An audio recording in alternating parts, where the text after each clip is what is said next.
And we should be live. Are we live? No, we're not. Are we live? We are Yeah. live.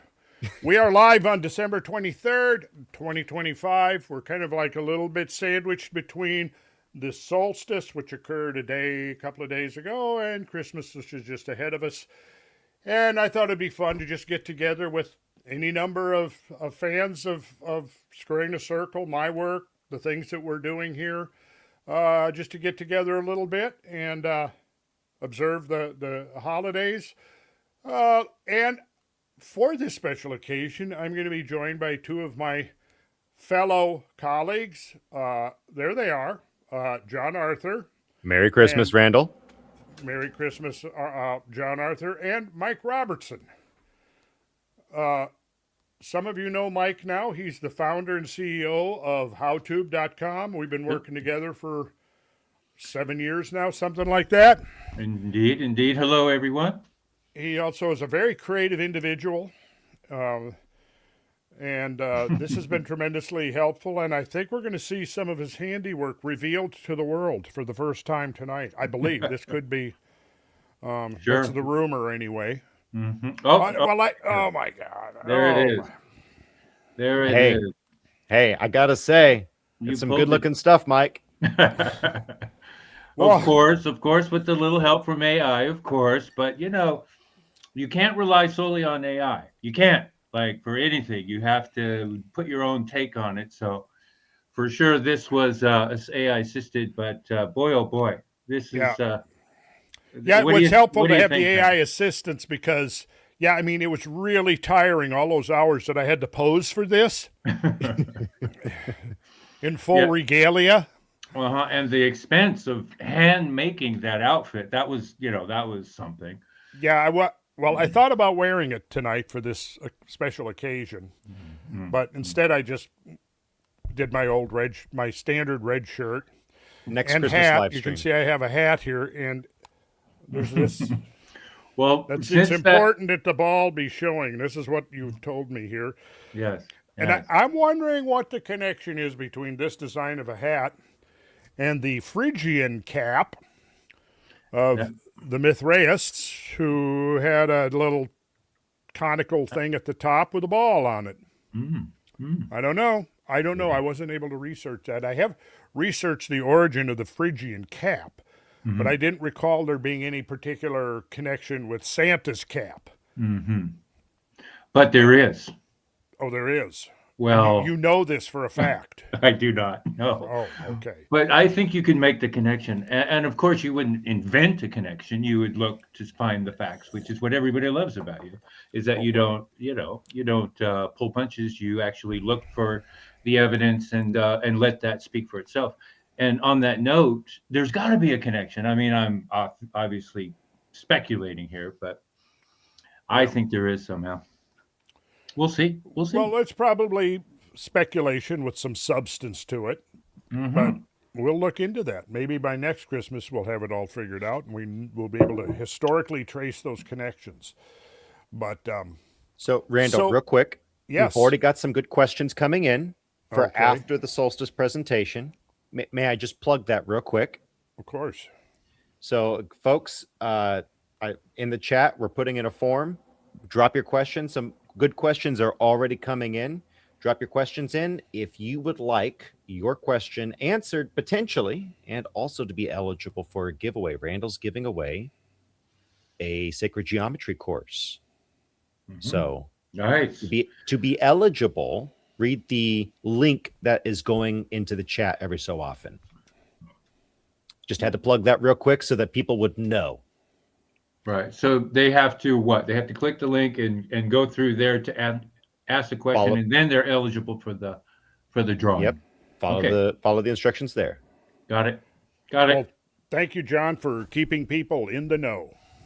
Yes, sir. So, yeah, it's solstice. What is solstice? I mean, let's just dive right into it because we're still in that interim zone where the sun is hesitating far to the south from our perspective in the northern hemisphere, And it is right now in that turning, the great turning that occurs twice each year at the solstices, where the sun has been journeying to the south, and then we get to winter solstice, and then there it does that turn, and then it starts marching back towards the north, bringing its warmth with it.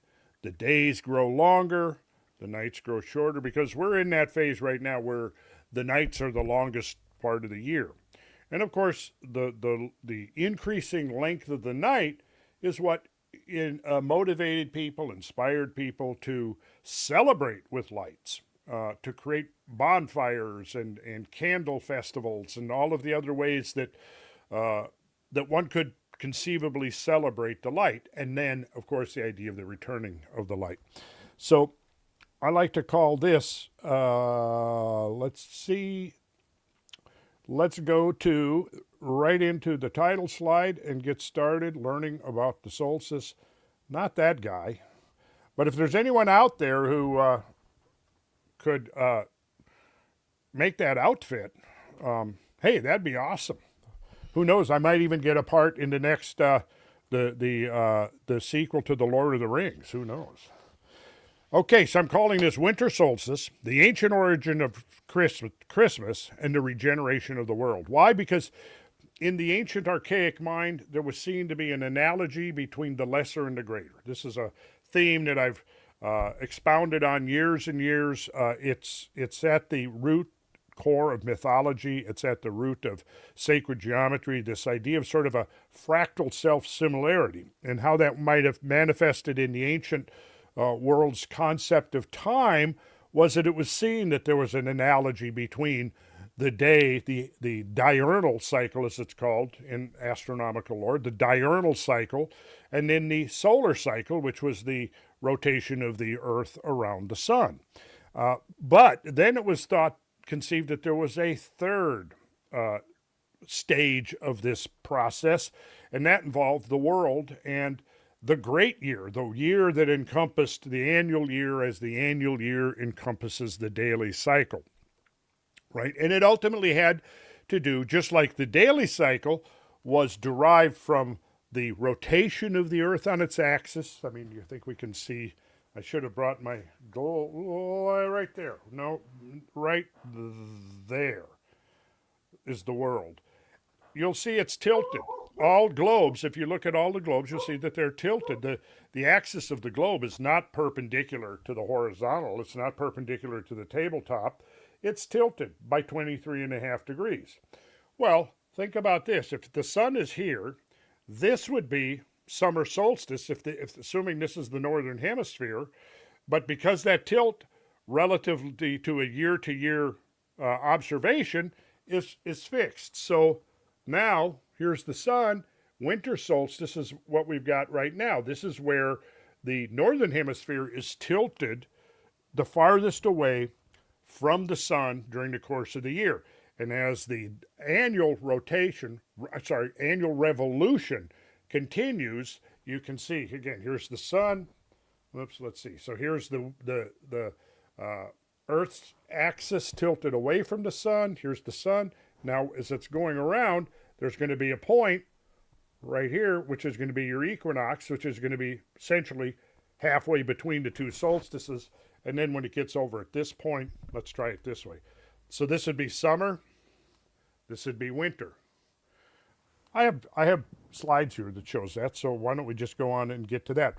But so the reason I call this the ancient origins of Christmas and the regeneration of the world is because the celebration was seen to be a regeneration of, and of course, this is now, everything that we're talking about here is from the perspective of the northern hemisphere. So if you're listening south of the equator, just flip it. Your winter is going to be our summer and vice versa.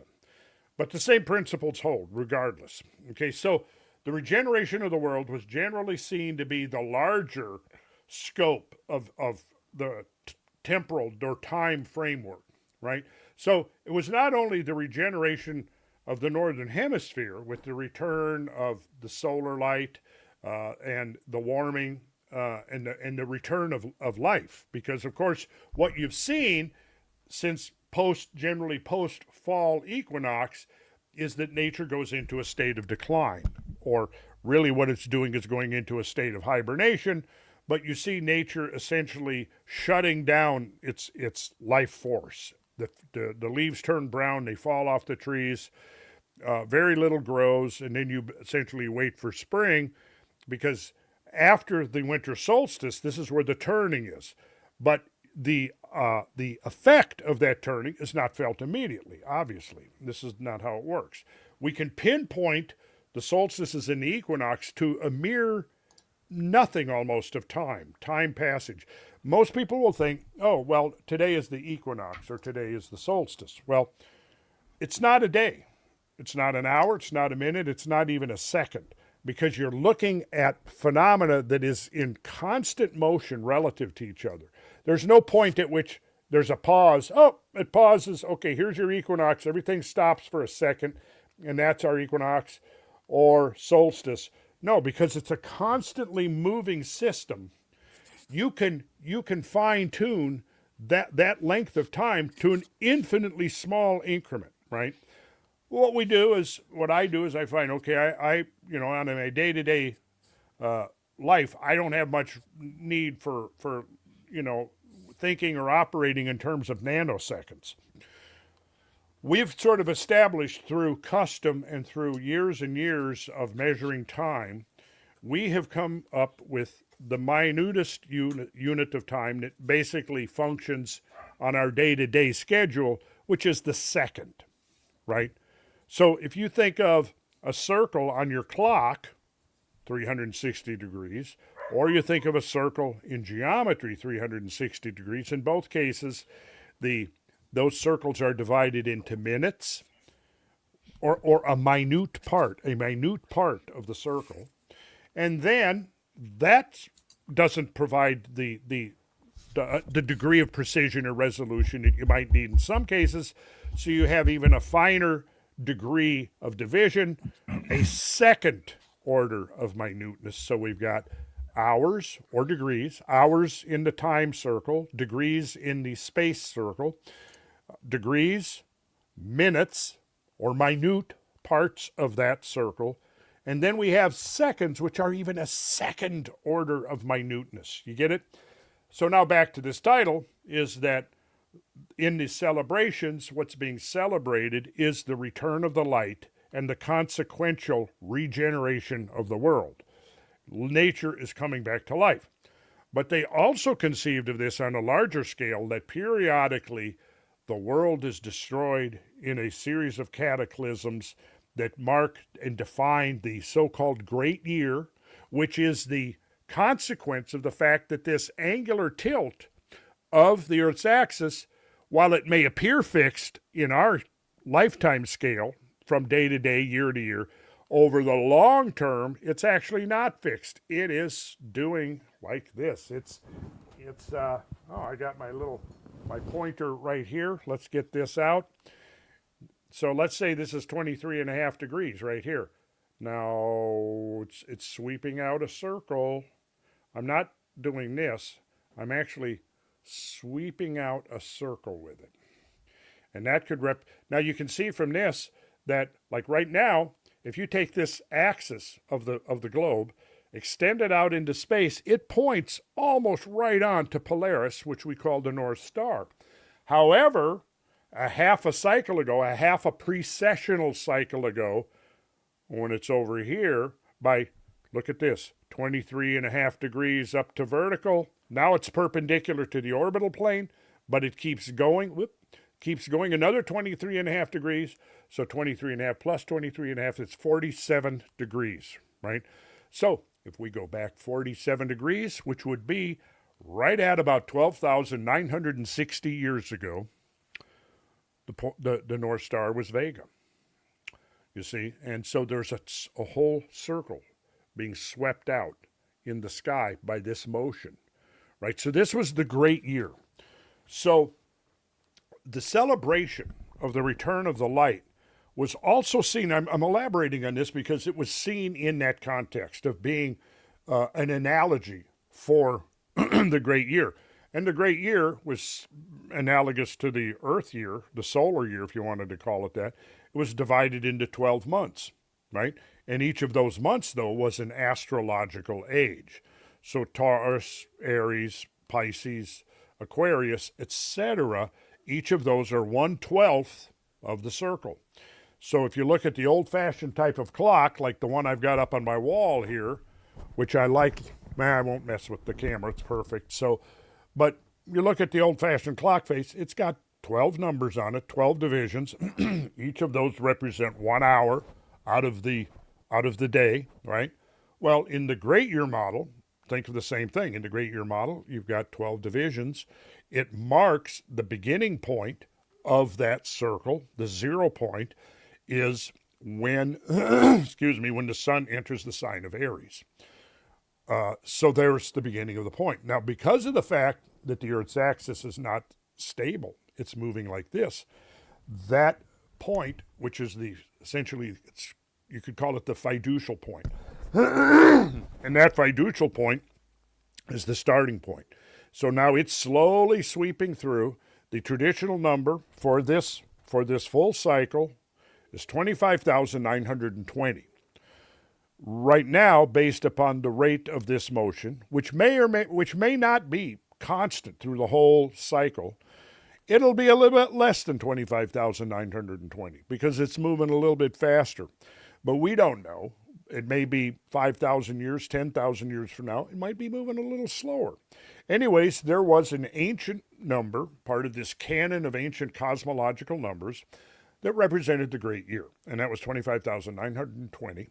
And it's part of this corpus of cosmological numbers that are right at the core of sacred geometry. Okay? So think of this, the analogy between the day cycle, the day-night cycle, the year cycle, summer, winter, and then the great year. Okay? So now they conceived of what is occurring during the Christmas season, the return of the light, etc., is now an analogous for the return of the world, the regeneration of the world post-catastrophe. Okay. Excuse me, I'm a little bit hoarse. Okay, let's just go forward and see what we can learn. So here's a diagram showing the tilt of the Earth's axis. And you can see here, by pointing now, direction of the celestial North Pole. Right here. And that's your 23.5 degree tilt. And you see vertical of the ecliptic. Now down here, this represents the Earth's orbital plane. Right? So you've got the plane of the ecliptic, which is this. The plane of the equator, right here, the terrestrial equator, and the plane of the ecliptic. And so you can see that angle there is going to be the same as this angle here. It's that 23.5 degree tilt. So you've got the plane of the ecliptic, the terrestrial south pole right here, and right there, I call it 23.5. Actually, this is a more accurate number, 23.44 degrees. But again, that is subject to slight change. In fact, one of the things that the famous mathematician Milutin Milankovitch discovered was that these changing orbital geometries between the Earth and the Sun was affecting the long-term change of the global climate. And so you find that embedded in all of these things we're going to be looking at here, this idea. But anyway, I want you to get this picture in your mind. Notice what they're calling the precession cone. That's this right here, the cone. And then it would be duplicated below the equator as well. So here we go. Next one. These are the idea here is to help you visualize. Okay, so here's the vernal equinox, point of the sun at the spring equinox. Now, notice here again, your celestial equator is here, right? This is your celestial equator, and it is perpendicular to the Earth's axis of spin. In the summer, you can see there's that 23.5 degrees right there. The Earth is above the celestial equator. The sun, is above the celestial equator. During winter solstice, it's 23.5 degrees below, actually 23.44. But so now look at this wheel. The wheel is divided into 12, right? You can see the divisions right here. going around, right? So then we have the sun at winter solstice, which would be when, from our perspective, the sun is seen to enter the sign of Capricorn, and summer solstice is when the sun is seen to enter the sign of Cancer. Hence, we have the terms the Tropic of Cancer and the Tropic of Capricorn. Because something's happening in the sky, the sun is seen to enter one of the ancient traditional constellations. Actually, one of the signs, you can see here, each of these 12 subdivisions are equal, 30 degrees, right? And each one has a constellation in it, but clearly, when you look at it, you're going to see that the constellations are not the same size in the sky. And so what that does is creates a little bit of confusion, because you could talk about the sun in its tropical zodiac or its tropical cycle, which is measured from the variable point, the sun at summer solstice, the sun at winter solstice. And so what is happening is that this is moving. This point is not fixed, so it's constantly moving. And through a cycle of 25,920 years, this cross, this two-limbed cross with 4 quadrants here, is rotating through a full cycle. It'll a full cycle of 360 degrees. It'll rotate. So in that period of time, the vernal equinox will successively move through each of the constellations.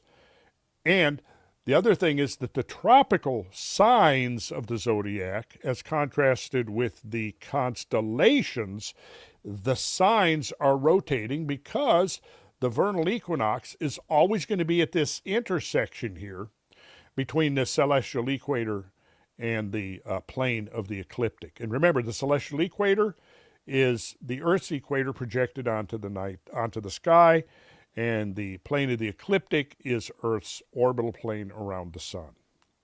Hopefully you're getting this. If not, I think this is going to be accessible. I know I'm moving kind of fast here because we don't have a lot of time tonight, but you can always just watch this again and watch it several times, and hopefully it'll make sense. And there's plenty of good stuff online if you do a little research. Anyhow, yeah, you can see what's happening here. This is the constellation of Pisces right there, which is really quite a long one. And this is Aries. So the vernal equinox has moved from Taurus, which is over here, through the constellation of Aries, through the constellation of Pisces, and it is moving towards the constellation of Aquarius. Now, you don't have to necessarily buy any of the precepts of astrology to simply refer to like the age of Pisces or the age of Aquarius, because we are talking about an age, a passage of time, and during that passage of time, the vernal equinox will be moving against the backdrop of this particular constellation. And then it'll move into Capricorn, and then it'll move into Sagittarius here, and so on. And it'll take about 25,920 years to do that. Now, how did the ancient peoples measure this particular motion? We're going to get into that.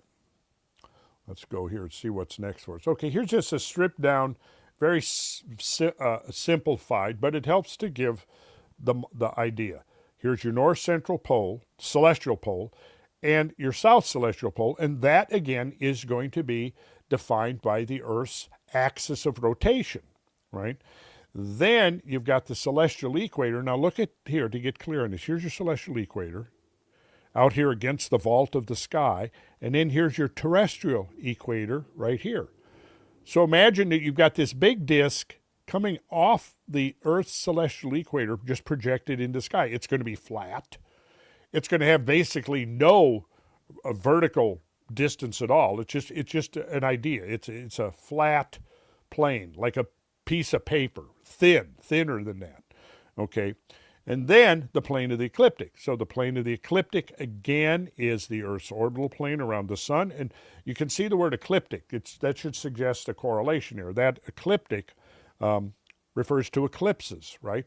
Because the sun has to be at this position on the ecliptic at a certain moment of time. I have graphs to show that. I won't get into that here, what causes eclipses. but it is related to the sun's position along the ecliptic. Okay, so here's another variant of the situation, more from the perspective of an observer here on the Earth. So here we've got the sun's trajectory above the horizon. Okay, now notice again your celestial pole this way. So if you want to do this exercise, you can actually go out and it's fun to do. Set out your quadrant, your four cardinal directions, and then lay out those lines. You've got an east-west line and a north-south line, right? Get you a nice comfortable chair, sit there at the crossing point, and face the south. Now this is for if you're in the northern hemisphere. If you're in the southern hemisphere, you got to reverse. All right. Well, look what's happening here. If you're sitting here, you're facing the south, and the sun is coming up. So this would be this is daytime, or this is sunrise right here. The sun is coming up over the horizon, and you can see that the sun is moving up here this way. And relative to this guy sitting in his chair on the ground, the sun is pretty high up in the sky at summer solstice. And then at the equinoxes, because there's two of them, the sun is rising due east and setting due west. All right. Now, generally, again, it's defined, on the calendar you have, it'll say spring equinox, fall equinox. But again, that moment, because remember, this motion along the horizon here is constant. So at what point do you define and say, okay, this is not really the day of equinox, the moment of equinox, right? And of course, you can see here between winter solstice here, the equinoxes and the summer solstice, here's the sun up here, high in the sky, plenty of warmth, and you can see that the time, because the the rotation of the Earth on its axis is constant, the movement along this line is going to be a constant velocity from our perspective. Well, you can see how much longer the path is for summer solstice compared to winter solstice, how much shorter it is, see? And it's this geometry that determines that, this was the shortest day of the year and the longest night. And now, 6 months from now, it'll be reversed. It'll be the shortest night of the year, the longest day of the year. Okay, so again, to the ancient peoples, all of their customs, their ceremonies, their traditions were firmly embedded in the change of the seasons, in the natural order of things that they were observing with their own eye on a day-to-day and year-to-year basis.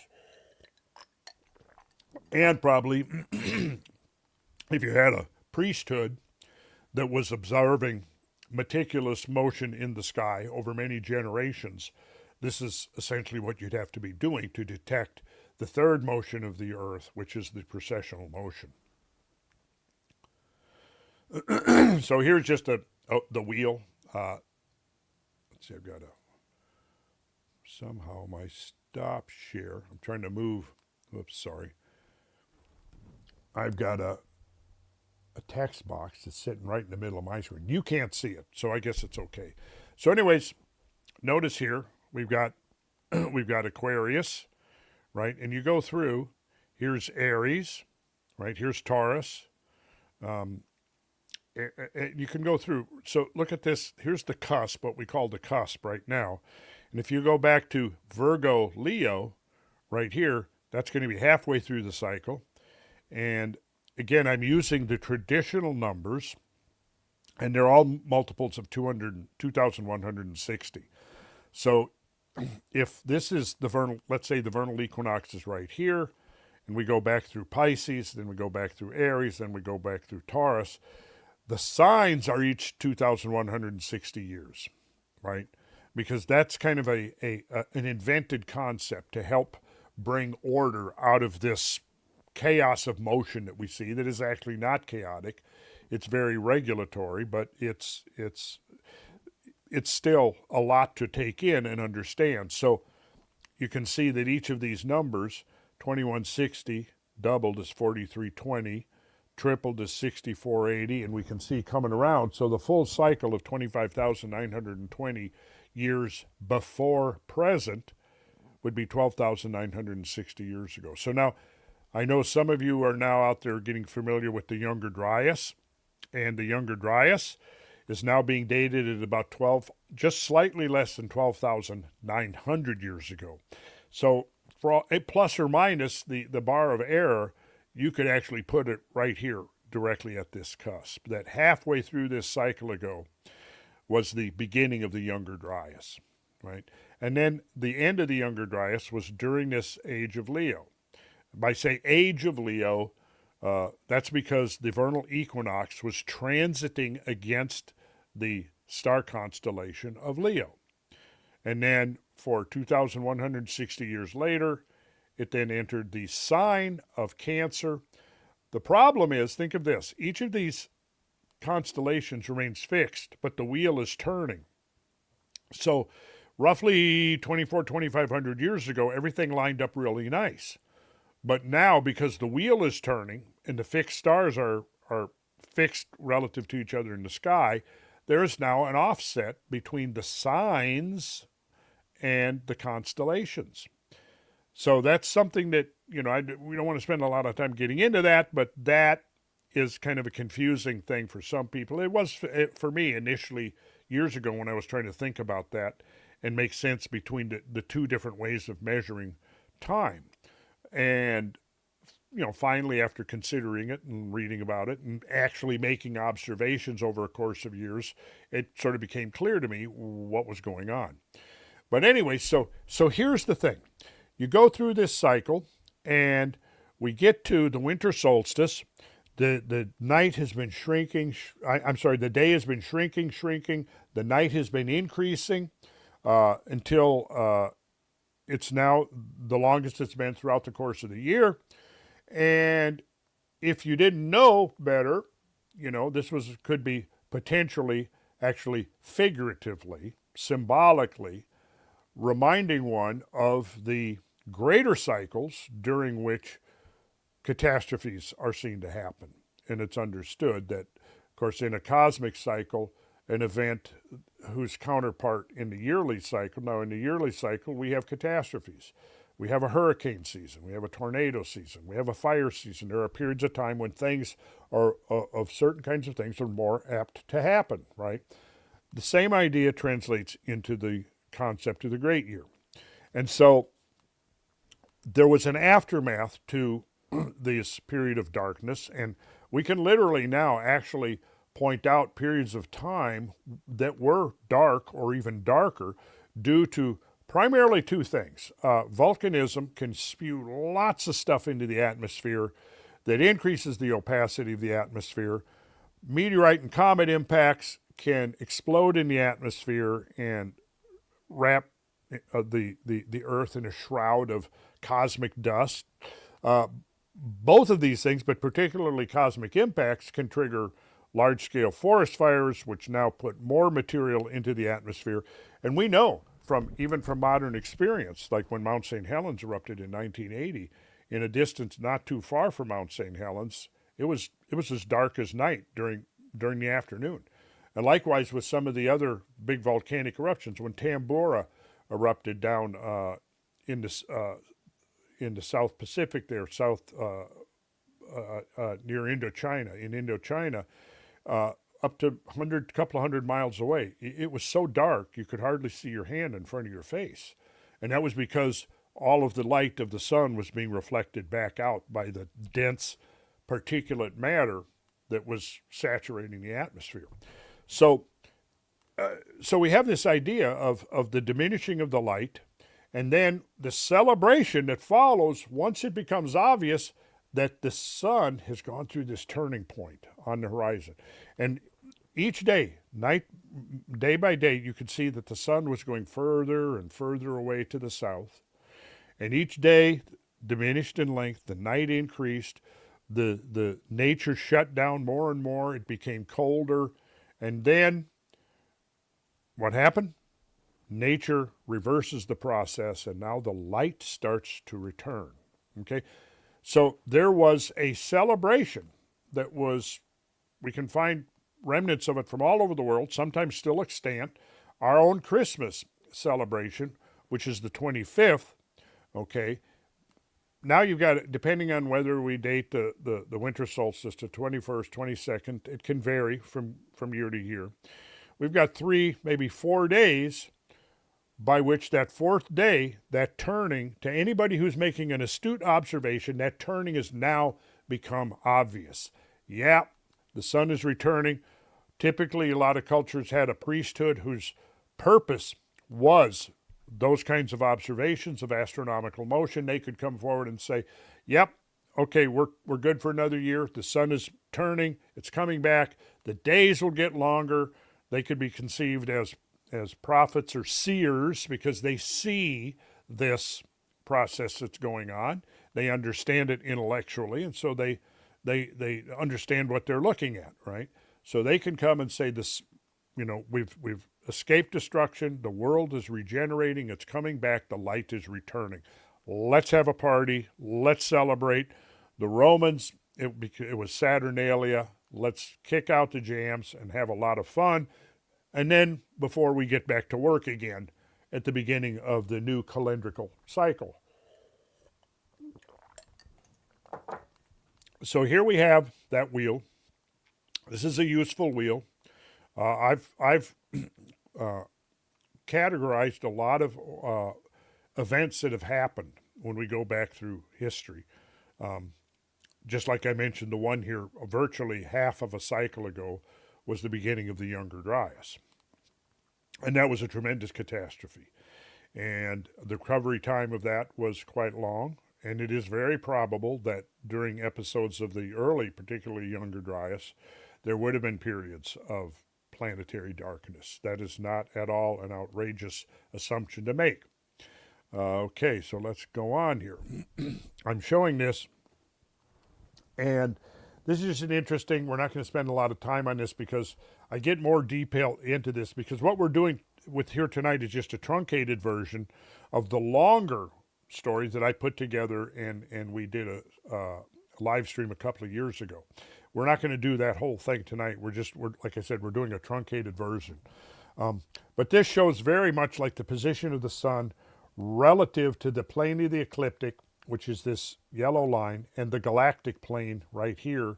And what is happening is, because of the shift of precession, we'll see that this intersection of plane of the ecliptic with the galactic plane, which is moving this way, will at some time in the future, not too distant future, maybe 300 to 500 years, right in there, you'll see that this point of intersection will be right at, dead on the target of the traditional depiction of Sagittarius with the arrow. It's already very, very close as it is now.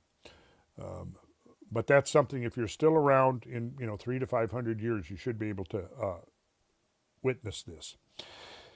Okay, so this is a Hopi horizon calendar, and so what this is, it shows, this would be actually sunset, right? I'm thinking this is, why would this have to be sunset rather than sunrise?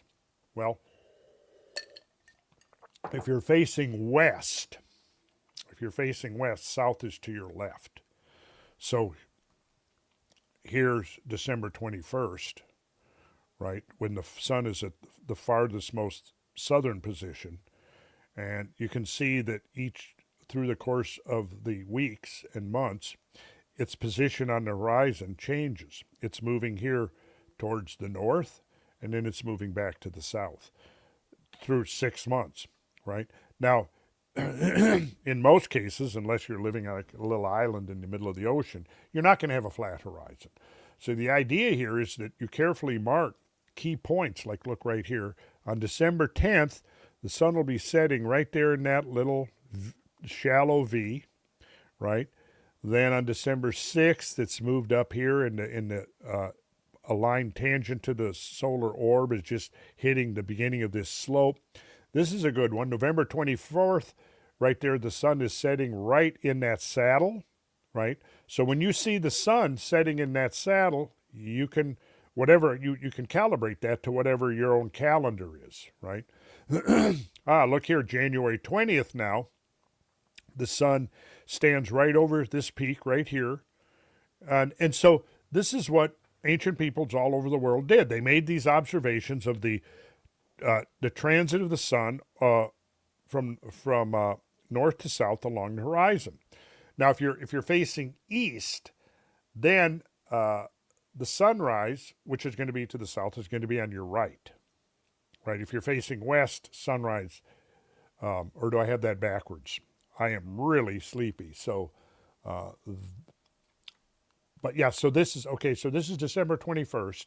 So you're facing, if this is east, let's think about this. If this is to the east, then if we're facing east, yeah, south is going to be on your right. So this has got to be sunset. Okay, let's move on and look at a number of structures that were built to help calibrate the yearly calendrical cycle and commemorate these various points on the horizon that occur throughout the course of the yearly cycle. So Newgrange, Ireland had a winter solstice sunrise alignment. Okay, so if you'd been here the other day in the inner chamber, you could have looked out through the passageway. There would have been a stone marking that position right on the horizon. And then you would see the sun rising against that horizon, against that alignment. Its solar rays would shine right down the passageway to the center. And interesting, this outside on one of these stones, you've got this carved, which I think is significant in trying to understand a lot of the symbolism. I could speculate and say I think this could, first of all, on one level, represent plasma vortices. We're not going to get into that here. We'll kind of stuff we'll save for full-length squaring the circle discussions. But I find that very interesting that this is carved into a rock right there at the entrance to the Newgrange, Ireland, which has a winter solstice alignment. So if you're inside looking out the passageway, this would be your winter solstice. You're seeing the sun rising to the east. Let's see, I think we got, yeah, okay, sun rising in the east, but it's not the east exactly because it's south of east. And that angle between due east and the position of the sun where it rises on winter solstice, that's going to be a function of your latitude. Okay, so it's not going to be the same anywhere in the northern hemisphere. And then if we go to up in Fort Ancient, Ohio, there we've got, actually, you can't see it in this picture, but there's a mound. And if you stand on that little low mound, then on that mound, that's the observation point. So if you're on that little mound looking towards the sunrise, this is what you're going to see on winter solstice. It's rising right in this saddle in here between the earth mounds, see. Now, this alignment is deliberate. I mean, and they went to great lengths to commemorate this particular day and this particular geological or geographical astronomical event. Because what we do see here is the convergence of an astronomical phenomena with an architect, which is cosmic, which is natural, and an architectural, if you will, phenomena that is created by humans. And so we have a beautiful example here of the integration of celestial motion with the geography, the planetary geography of the Earth. And this was intentional. We find ancient cultures all over the world engaged in this practice of integrating earth and sky, which kind of leads to the alchemical dictum, which ultimately comes from Hermetic traditions in Egypt, the book of Tahot, which is, as it is above, so it is below. As above, so below, as below, so above, that the earth and the sky reflect each other in certain ways. And what the ancient peoples did, we find this all over the world, is they went to great efforts, expended great efforts in order to create this integration of earth and sky. This is just one example here. The Newgrange in Ireland, another example. But that was for say, a hunter-gatherer culture, a nomadic culture, which is the presumption of the mainstream view of the Neolithic and going back into the late Paleolithic when these structures were erected. This would have been a major undertaking, to create the whole complex of Fort Ancient, which is massive. And then not only to create this massive structure, but to design it in such a way that it could embody the heavenly motions, translated as if, like during if you take a single frame out of a film, out of a movie, a freeze frame, and that's what we've essentially got here. We've got this freeze frame, and these ancient structures like freeze frames of certain key moments within that cycle that they wanted to be intimately connected with, that they wanted to observe with, that they wanted to commemorate with. So many of the things that were observed and witnessed with this shrinkage of the day and the expansion of the night, they're now reversed, and so Christmas now becomes the celebration of the return of the light. And the early Christians, I think, respected that tradition because they also believed that the cycles of nature, that nature itself was the expression of the handiwork of God. And so whatever that was, it was a divine order. And they wanted to commemorate that, and they wanted a more intimate connection between the cycles of nature and their own consciousness, because by so doing, they now become closer to the handiwork of the Creator. So this is winter solstice sunrise. So think about this. Newgrange, around the same time that they're probably both functioning at about the same time, that morning of winter solstice, you would have had an observational commemoration of winter solstice here in eastern North America and over in Ireland. Not unlikely that this is happening at the same time. And in other places around the world, it is also happening at the same time. People are going out and linking with this heavenly motion, translating the cycles of the great year into earth, into their daily routine, and they're essentially doing the same thing in multiple traditions, multiple cultures around the world. And this was a practice that went on for thousands of years. And the symbolism, I think, was deliberately invoked by the work of Jesus in his ministry, in that he saw that nature was an expression of the will of the Creator, and deliberately chose a ritual, if you will, that in its own way commemorated the idea of death of nature during winter, and resurrection of nature during the spring. Okay? So the theme of death and resurrection was embedded in all of this that we're talking about here. And of course, you can see that would apply to the greater year when we're talking about these key points within the system that are, from the human perspective, catastrophic. A significant blip in the cosmic scheme of things can translate into an extraordinary, extreme catastrophe from the human perspective. And I think that's what we're basically looking at here.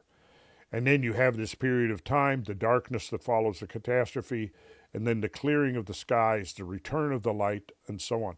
Now, during the winter solstice, the traditions pretty much were very similar all over. We'll look at some of those. The lighting of great bonfires on the tops of hills and mountains, right? And using these signal towers, processions carrying candles to represent the return of the light. There were many, many expressions of this idea throughout history. Okay, yeah, so here's the picture of the winter solstice. This is the mound. So this is the observation mound. Sunrise aligned with calendar mound vantage point. So this is the vantage point. If we were able to walk over here, you can see where the sun is rising here. Well, if we were able to go back at when presumably these trees and all weren't here, and this alignment right here led to this. Okay? Here's Fort Ancient, Ohio, winter solstice sunrise alignments. And again, here's your, like, this is a defined vantage point. And you can see here that over the course of the year, you have to face a different direction on the horizon. So here's your solstice summer rising sun along this line. And then you turn, and so you would have seen that, you see right here, through this aperture between these spaces. Here, you would have actually looked over this low mound at this point right here, and that would have given you the alignment for the winter solstice rising sun. And here's your equinox, see? So again, picture that motion from south to north every 6 months, back again north to south. And this is happening regularly every year. All right. And that defines the seasons. And that defines, of course, when you're an agricultural community, you're totally immersed in the changing seasons. Everything you do is defined by where you are in this calendar along here, right? Now, what's happened with our advanced technological and industrial civilization is that 90% of the people are now no longer enmeshed in the cycles of nature, and so we're losing that awareness. We're losing that awareness. Many people are. If we go back to the early part of the 20th century, 80% of people, say in America, lived rural agricultural. Now it's reversed. 80% of people live in urban areas. They're completely oblivious to these cosmic cycles, the cycles of nature. A lot of people just never even get outside hardly. And when they do, it's always you're in a city where you can't really see the sky. The sky is particularly when you have buildings at over 5, 6, 7, 8 stories in height. At that point, you start not being able to see the sky anymore. So you aren't noticing the motions of the sun and even the moon or whatever it might be throughout the course of a year. We don't want to lose that. Okay, so now here is the Marietta Works, as it's called. This is from this incredible book, Ancient Monuments of the Mississippi Valley. It was the Squire and Davis surveys that they did in the 19th century.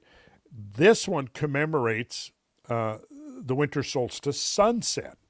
And it really wouldn't matter. You could use sunrise or sunset because either way it's going to give you that ability to calibrate where you are precisely within the cycle. Now, myself and Bradley Young visited this degree of existence of the monument this would have been, what year? This is 1837, right? Surveyor, 1837. Well, most of this ain't here anymore, right? Some of it is still here. Interestingly, what's called the Sacravia here, which is the Sacred Way, is still called that. This thing is still here. We actually drove around this park, and you can drive right down here. Let's see. Yeah, there we go. So here would be winter solstice sunset. And here's the viewpoint. From right here, the intersection of these streets now looks down towards the river, the Muskingum River. And on the sunset, this would be sunset. On the winter solstice from the Sacravia, this is the town of Marietta, in the town of Marietta, Ohio. So the Muskingum River's down here. You can't see it, but these trees here align and have been planted so that they preserve what was the causeway here. Some of this is still there. Some of this mound is still relevant. Interestingly, if you get into this, you see over and over again some of the same scale of these structures. Like many of these structures had an area of precisely 27 acres. Right now, over here, part of the mound is still here, but it's in the middle of a cemetery. So I remember we came up here and we were actually able to see the mound still here, out here, surrounded by gravestones. What else? Okay, we had some truncated pyramid mounds. It was a part of just another one of these many, many complexes in the eastern, from the Mississippi east. And you see the Muskingum River here. It's very close to the confluence of the Muskingum with the Ohio. Let's see what else we got here. Okay, now Serpent Mound, also in Ohio, one of the great serpent effigies of the world. And interestingly, this was discovered by, mapped by Robert W. Fletcher. And you can see that the whole structure is set out to commemorate astronomical motions. Look at here. You've got winter solstice sunrise is the axis of this looping meander of the serpent. Again, winter solstice sunrise. Okay, then you've got your equinox sunrise. So this is facing now due east, right?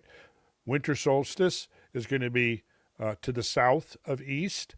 And then you've got your summer solstice sunrise forming the axis of this loop here.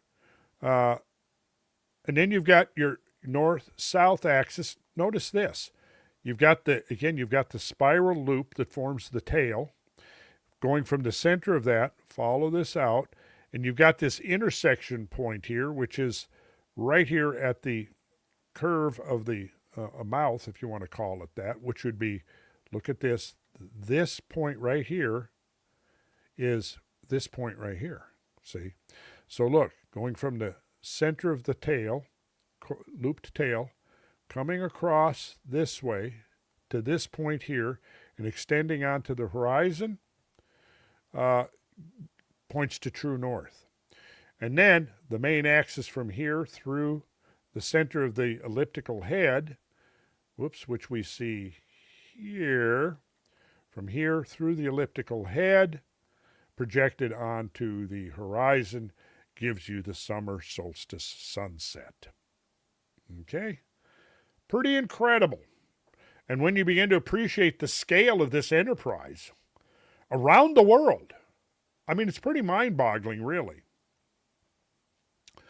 Okay, so this is from the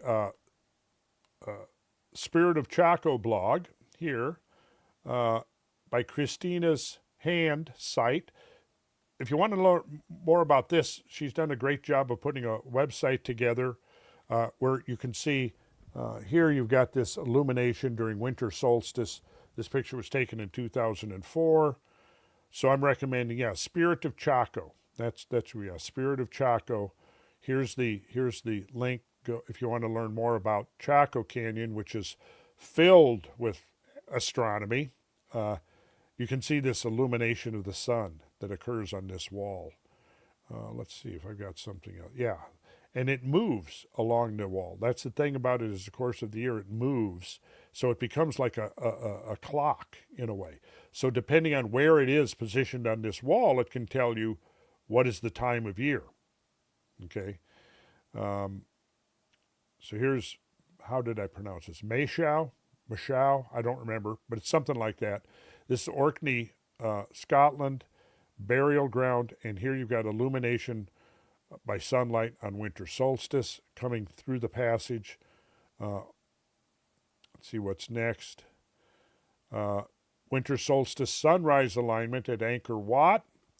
So here's your, on the Terrace of Honor, here's your vantage point, and looking out over this pinnacle right here that marks the horizon. Right over that would be seen the winter solstice sunrise, right? And again, notice here that if you're facing east this way, it's south of east. Because, and then through the course, on equinox, it's going to be rising up here, and then on summer solstice, it'll be rising over here, undoubtedly lined up this way.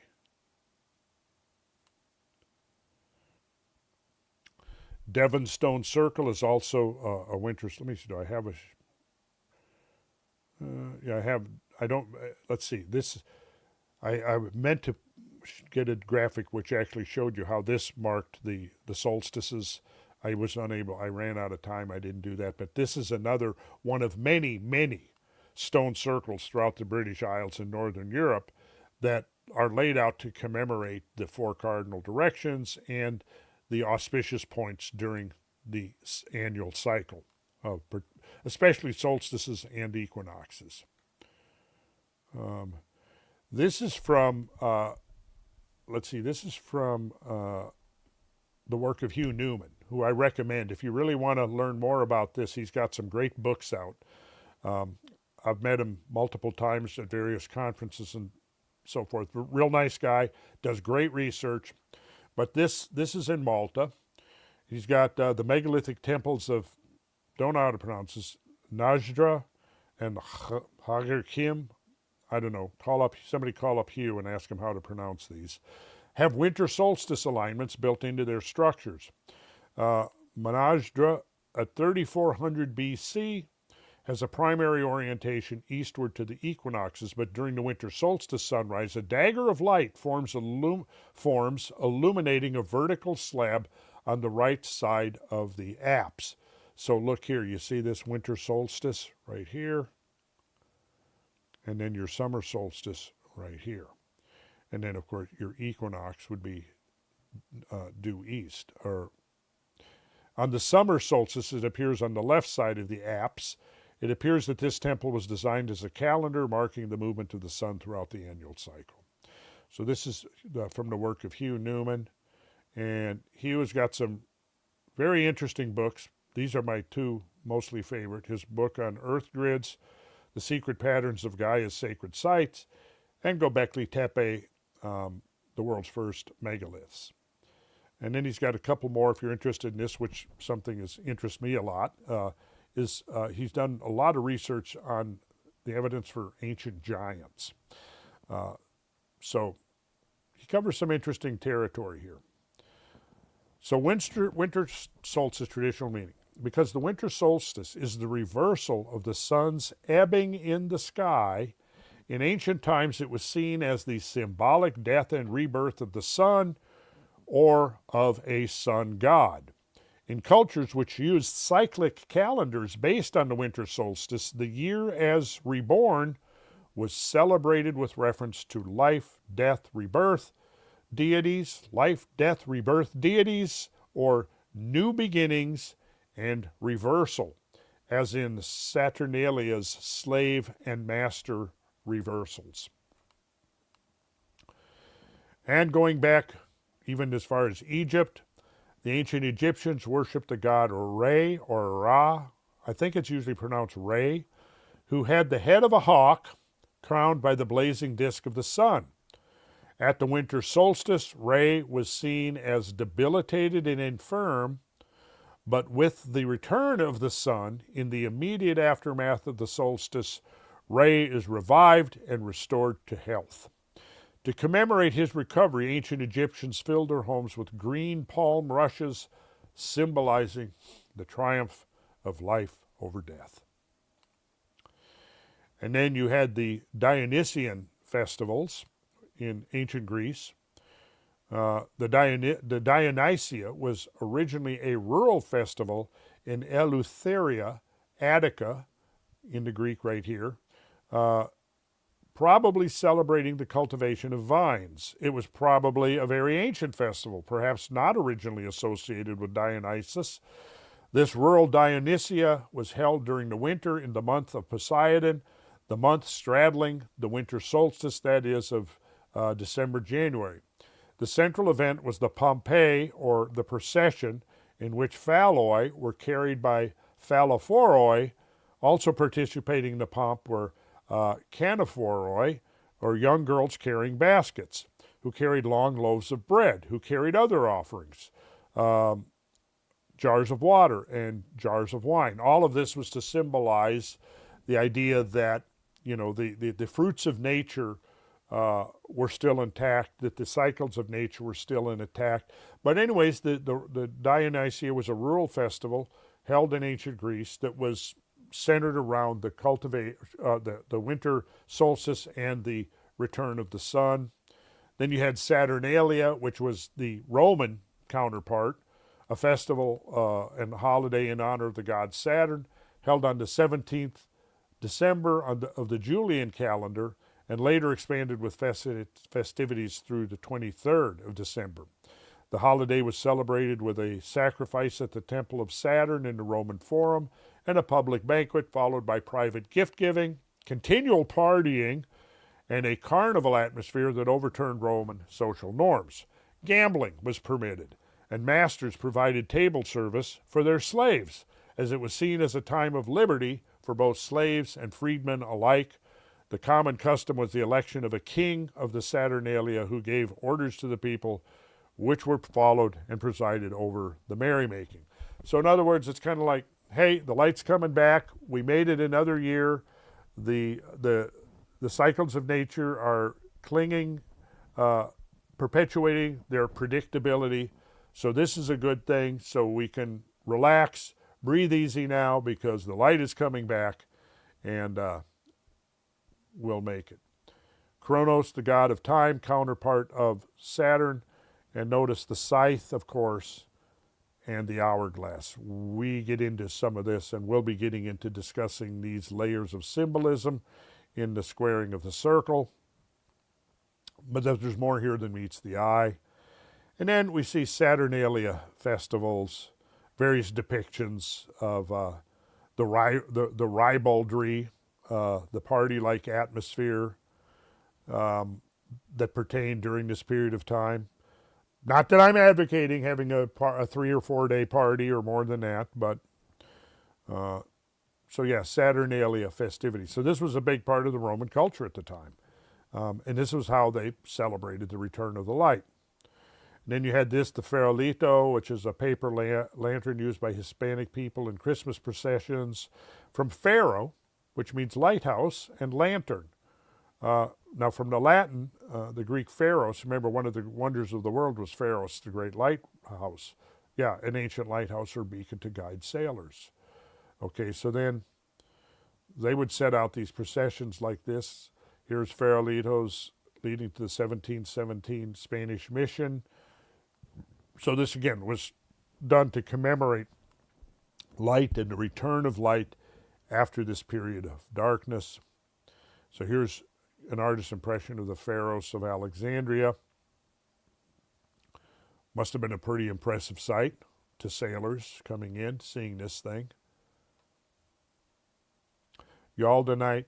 Now, what we're going to do is I'm going to pause here because we've been going for over an hour now, and this is the stuff that I've got in my full presentation, which you can get. I think there's a little fee for it. It should be pretty affordable, but you can see what I get into in all of this, the symbolism of the tree, etc., and analyzing a lot of this symbolism within the context of winter solstice and our traditions now of Christmas, such as the three wise men following the Star of Bethlehem, etc. So we get into all of that in the extended version of this presentation, but it is not our intention tonight to do that. We mainly just wanted to kind of try to clarify and present information on the solstices, so we could kind of understand what the astronomy was of that and how it fit into the idea of cycles and greater cycles. So this is all the stuff we would get into in the extended version. So if you're interested in that, there will be a link below that you'll be able to go to and procure the full, hey, if you want to call it the director's cut, whatever, you can do that.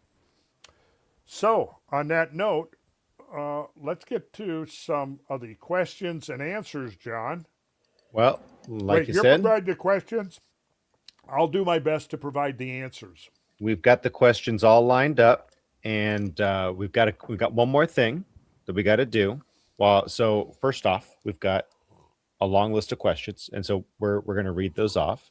But real quick, you and I were talking before, and there's some interesting stuff in the news. Yeah. You showed me some of that earlier. So this is our holiday version of a ground news ad. So guys, We go. Real quick, if you are not using ground news yet, they've got a great tool. This is their blind spot reporting tool. And there's some new news about Santa out, Randall, which you might be interested in knowing because the chat has, I think they're on to you. That you're I see, moonlighting. John. I was afraid of that. So there's your picture there. Fact file: Santa Claus received Canadian citizenship, but nationality and sovereignty is in question. If you're on the right wing, you are not seeing this, and you can find that in Ground News's bias reporting tool. So let's pause. If you are exclusively accessing only right wing media, you're not going to find this story. You're not going to find this story. It's a very serious ad. Okay. Well, there must be a reciprocating side of this, right?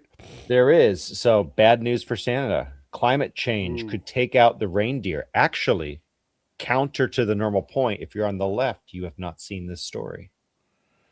Bad news for Santa. Climate change could take out the reindeer.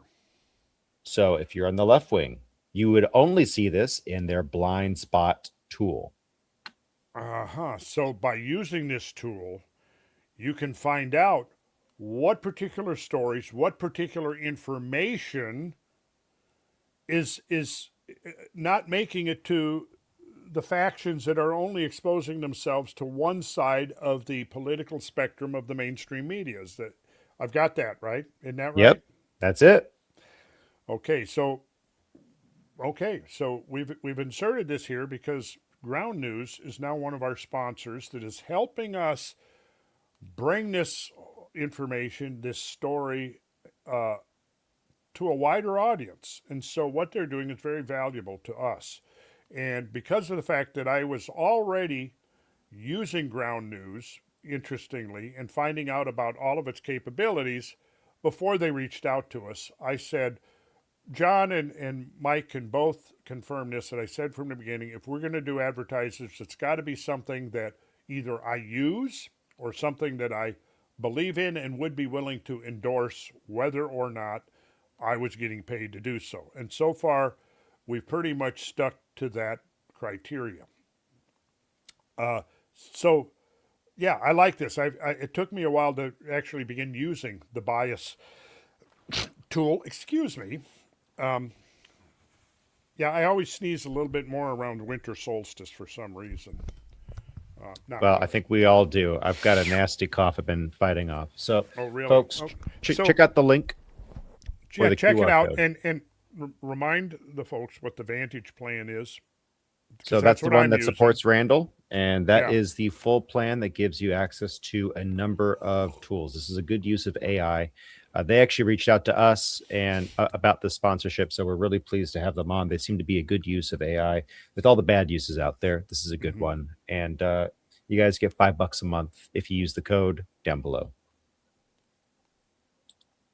So, on to the questions. Okay. So, we're going to go through these real quick. I want to go ahead and pull up the first question I have. This is the one, okay? This is the one. I need to bring Mike on, okay? So I hope Mike is decent right now, but you know, I gotta bring Mike on for this. All right. How much eggnog is Mike on right now? That was the first question, really? No, that was a legit question that someone asked. I'm not sure how legit it is, but I actually do want to grab this. It is a good question. And the answer is I started this episode by cracking a beer. And I finished that beer now. And we're going to see what happens from here. Are you happy yet? Oh, yeah. Full of the holiday cheer? Oh, yeah. Oh, yeah. I mean, I've pretty much unplugged, and, you know, we're getting into Christmas Eve tomorrow, and I hope everybody takes some time off, unplugs, even from the internet. God forbid. Well, that'd be a good thing. Mike, you know, we were leading into, I wanted to, like, covering the ancient traditions. You'll notice I only touched the surface. So I got into Saturnalia. Well, we're now launching our own next until what, January 6th. Now we're going to be celebrating Saturnalia, right? Right. We're going to be we're going to be paying homage to Dionysius or his counterpart Bacchus, right? Oh my Go goodness. on. You've already begun. There you go. Right? Now, So- I will confess Mm. that for a long time I have loved, you mentioned eggnog with a little shot of real honest to gosh rum in it. Mm-hmm. Mm-hmm. With a sprinkle of nutmeg on the top. Mm-hmm. Good John, stuff. I will break my rules of sobriety, and I will drink a rum spiked eggnog a couple of times a year. A nice, Christmas, New Year's, yeah. nice, good relaxer.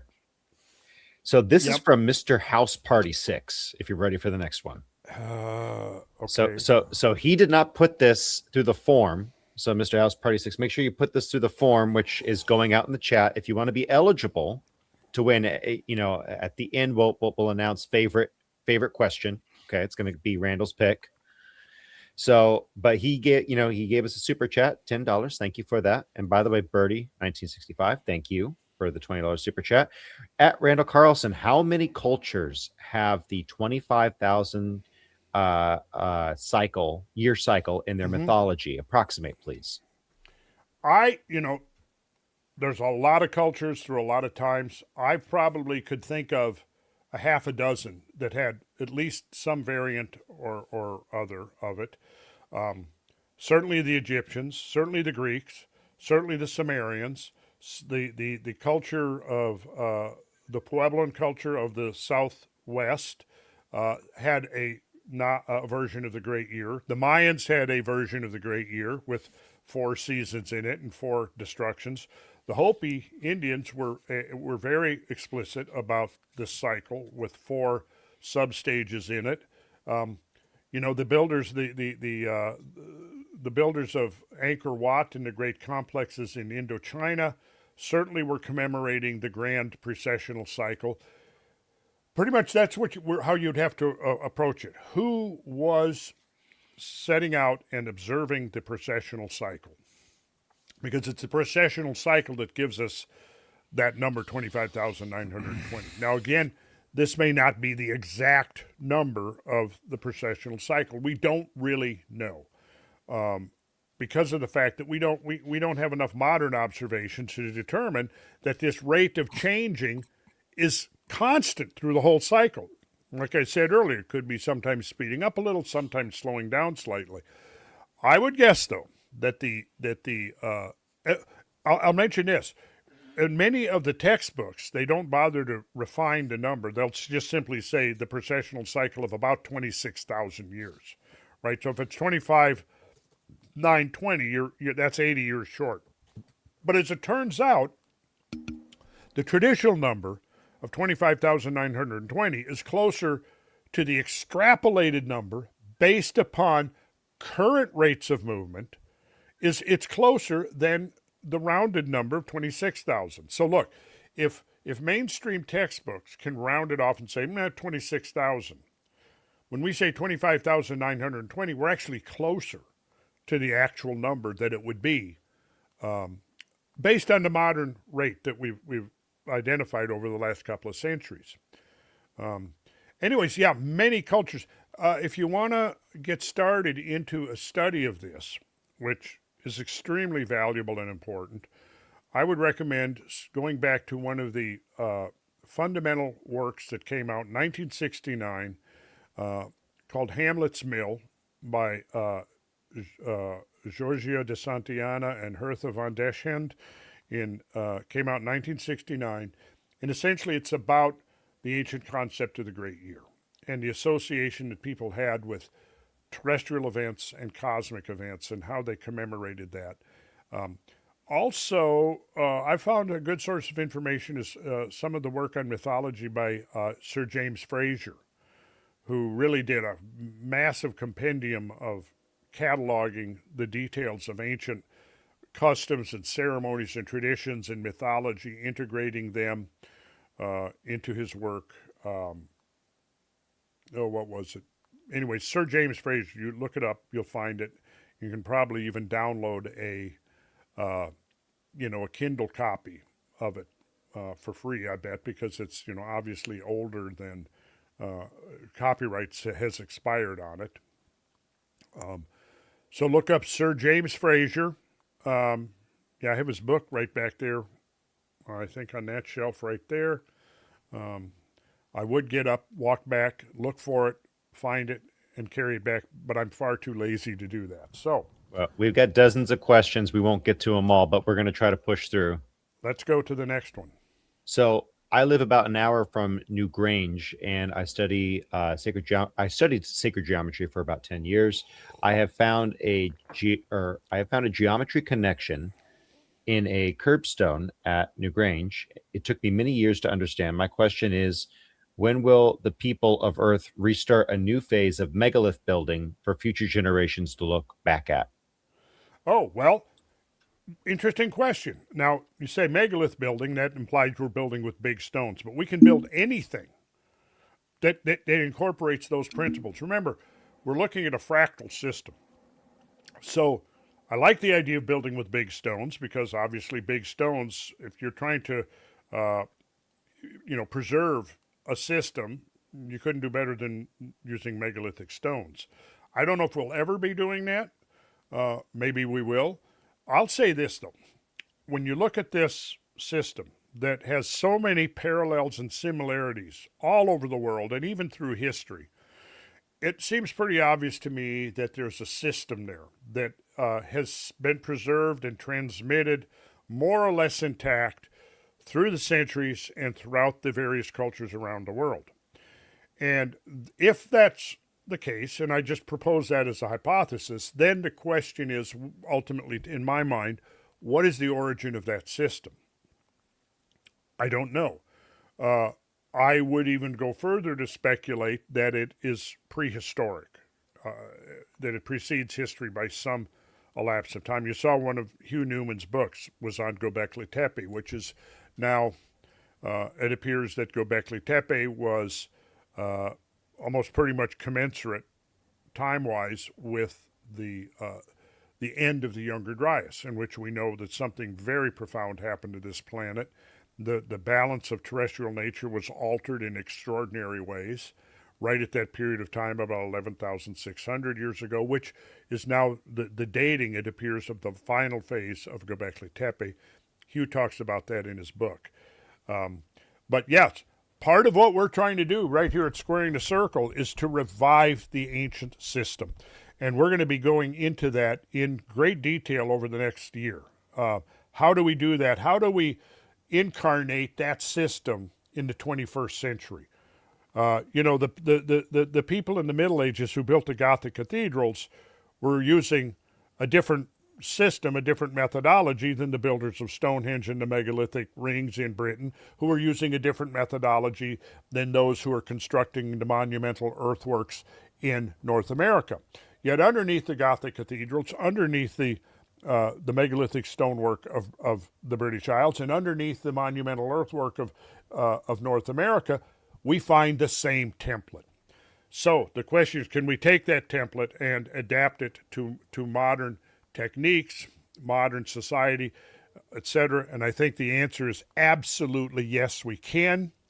And I also believe that it'll have more than just symbolic value, in that it actually causes some type of a reaction within the fields of nature, even go so far as to talk about the Earth's geomagnetic field, its interaction with the heliosphere from the sun. Because what we're learning now is that the whole system, I did a very interesting interview with Stefan Burns yesterday that should be coming out within a few days. And we talk a very great deal about how we are beginning to understand that the whole system really is holistic. That the Earth interacts with the sky, that the sun plays an important role, that the influx of cometary masses from the Kuiper disk and the Oort cloud are essentially part of a system, because we've seen evidence now of the relation between cometary injection to the planet interplanetary system, between seismicity, between volcanism, between profound effects on the biosphere, possibly the oscillation of glacial interglacial ages. We've seen interaction between that and the sun, and now we're seeing evidence that there's a correlation between coronal mass ejections and solar proton events and so on with what's going on in the interplanetary environment. So again, what we're beginning to see is that there's a holistic system. I think that it's very possible that ancient peoples had an understanding of how to integrate the earth with the sky, below with above, and working from this template, using the materials that was available to them, they were able to adapt. And ultimately, I would say that the function of these structures all over the ancient world was technological. And I'll leave it at that. But maybe not technological in the way we think, but technological in the sense that it was a system. It was a system, you may think of it as celestial engineering, if you will. And we may be looking at a whole nother dimension of how you could actually sustain, energy-wise, a civilization. Okay, so let's go to the next question. Yeah, so... But stay tuned, because we're going to be literally... We're looking for properties to develop right now. There's a team of people coming together around this work and this idea. So stay tuned. Absolutely. So this is from Timmy Bush. Based on Malkovich cycles, when is our next ice age? It should be very predictable. Good question, Timmy Bush. Glad to hear your...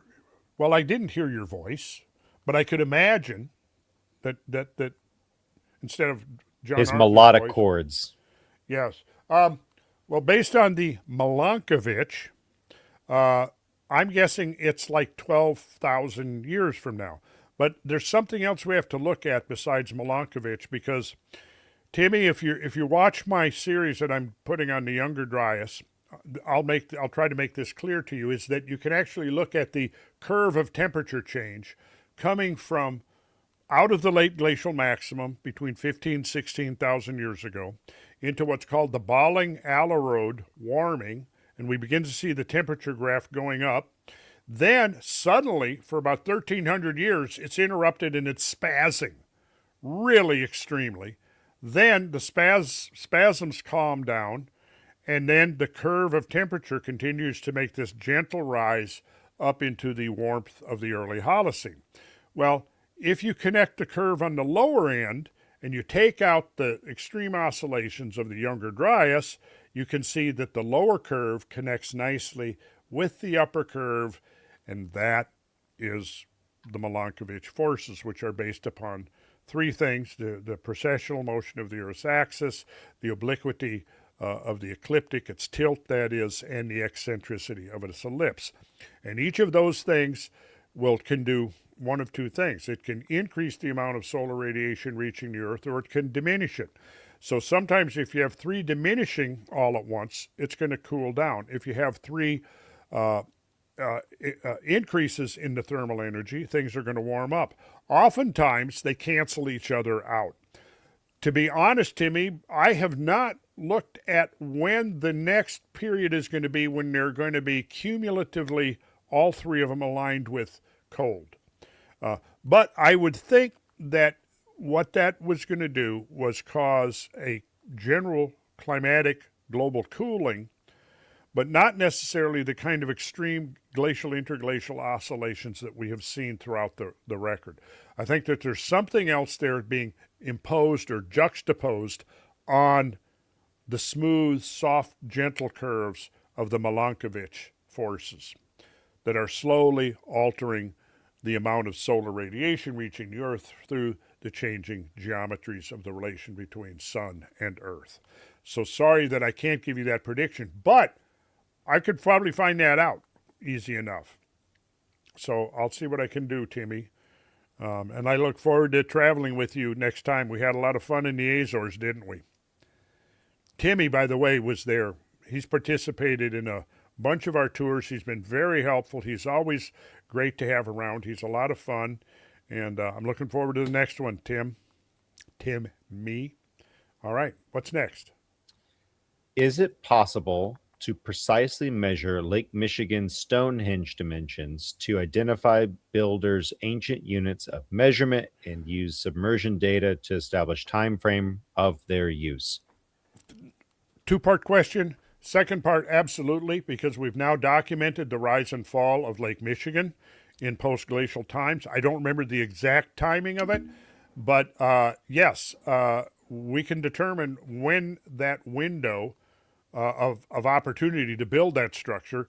Now, I don't know. It all depends on how intact the structure is. If it's still intact, yeah, we could go in, we could do a fairly precise survey and probably discern a unit of measurement in that. Just like Alexander Thom looked at many, many dozens and dozens of megalithic circles and remains around the British Isles back in the, I believe, late 50s, early 60s, and he was able to derive the value of the what he called the megalithic yard, which has been disputed by some, but I think his evidence for the use of that yard, its integration into a system that included other known, historically confirmed units of measurement, that 2.72 feet, his length for the megalithic yard, give or take a little, was accurate. Now, could we do that?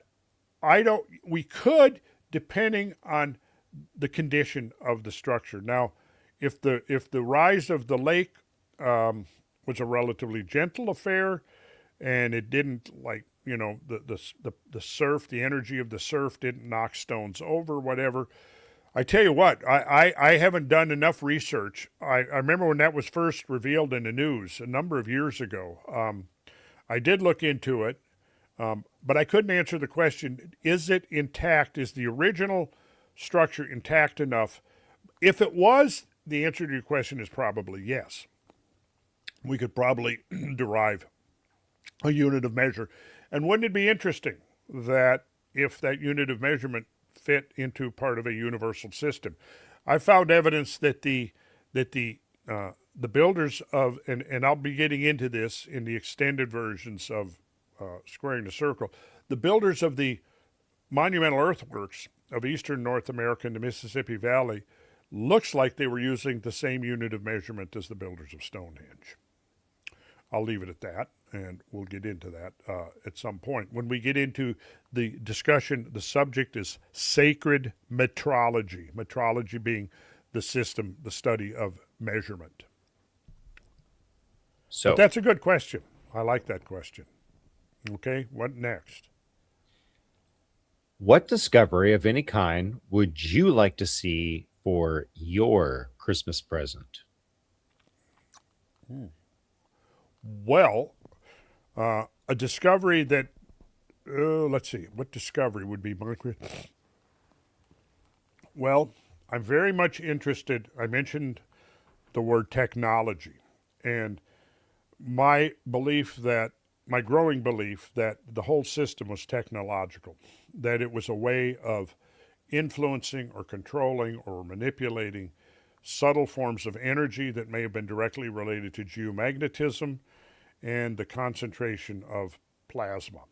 So probably somewhere in there, some insight into how those systems could integrate the changing energies within the landscape and within the lithosphere, the crust of the Earth, that's going to be influenced by the action of fault lines within the crust and the movement of subterranean waters through those fault lines, and how that may have related to the influencing of natural forces, which we've mostly forgotten about. So anything that would give me more insight into how the ancient system worked scientifically, that would be like a Christmas present to me, for sure. Finding of a lost manuscript, for example, that described or defined. They're probably out there. I mean, I think the whole Hermetic tradition that came out of Egypt that ultimately led to the rise of post-Middle Age alchemy was ultimately had its roots in that system, the technological system that the ancients were using. And also the stories of the Grail, the Holy Grail, which are released in the late 11, early 1200s, all seem to be looking obliquely from different directions at what really, when you extract all of these various perspectives, it almost seems to me like, yeah, it's describing a type of machine. I'll put in quotes, not really a machine as we imagine, but a machine that actually integrates with the rock, the weather, the movement of the of water through the hydrosphere, and then how that in turn is affected by the changing relationships between Earth and the heavens. And I think within that whole integral context, there was a form of technology, and this was the ultimate reason. You know, when an archaeologist says, "Oh, well, they erected this big work of stone or this earthwork or whatever for ceremonial reasons, for religious purposes or whatever," well, they're just using words. There's no understanding or concept of really what was the motive for going to this tremendous effort, right? And also maybe like, how did they move 10-ton stones with impunity? Yeah, I just like, hey, I go back, revive my building company, and I could make a lot of money if I knew how to move 10-ton stones, for example, whatever, using sound or vibrations or frequencies. How exactly did they do that? That's something I would love to know. There we go. How's that for an answer? I think it's a solid answer. I hope we Okay. answered it well. Next one. I think you did. Now, again, I try not to editorialize these. I try to read it exactly as written. So guys, help me out with your grammar, please. Some people are better than others. If the most ancient alignments still line up, wouldn't that prove a date of post-crustal displacement building if crustal displacement even happened while humans roamed the world? Okay, crustal displacement's interesting. I think that there is periods of accelerated crustal displacement. I don't think it's as fast as some people like Velikovsky or Charles Hapgood theorized. I think in his later years, Hapgood sort of abandoned the idea that you had this instantaneous crustal displacement. I think the study of the Earth and the movement of the masses of the Earth, whether it's fluid or solid, it comes under the heading of the term rheology, R-H-E-O-L-O-G-Y, rheology. And what rheology seems to tell us is that because the Earth is a geoid, it's not spherical. Let's see, it's extended at the equator. If you move from the equator to the North Pole, you've come 13 miles closer to the Earth's center of gravity, or center of mass. They're almost the same thing, right? So at the North Pole, you're 13 miles closer than if you were at the equator. Now let's say you've got this big mass, several quadrillion tons of ice massed up, and it's depressing the North Pole or regions of the northern hemisphere thousands of feet. So now it's being compressed thousands of feet closer to the Earth's center of gravity. Well, the geoid is constantly trying to maintain equilibrium, so if you have a depression somewhere, it forces a lateral movement of magma and possibly water in. I discussed this the other day with Stefan Burns. Encourage you to go back and watch that podcast. But you compress this way, it forces a lateral movement within the crust, and that's going to cause a bulge somewhere else. So just think of a beach ball, and you take it like this, you compress it this way, it's going to bulge this way. Well, now instead of your hand, think of several quadrillion tons of ice depressing, right? So that creates pressure to uplift other regions of the crust. Now further, think about this. Typically, if the geoid was in perfect equilibrium, you would now have a relationship between where latitude, north and south, that piece of the crust is, and where it is relative to the Earth's center of mass.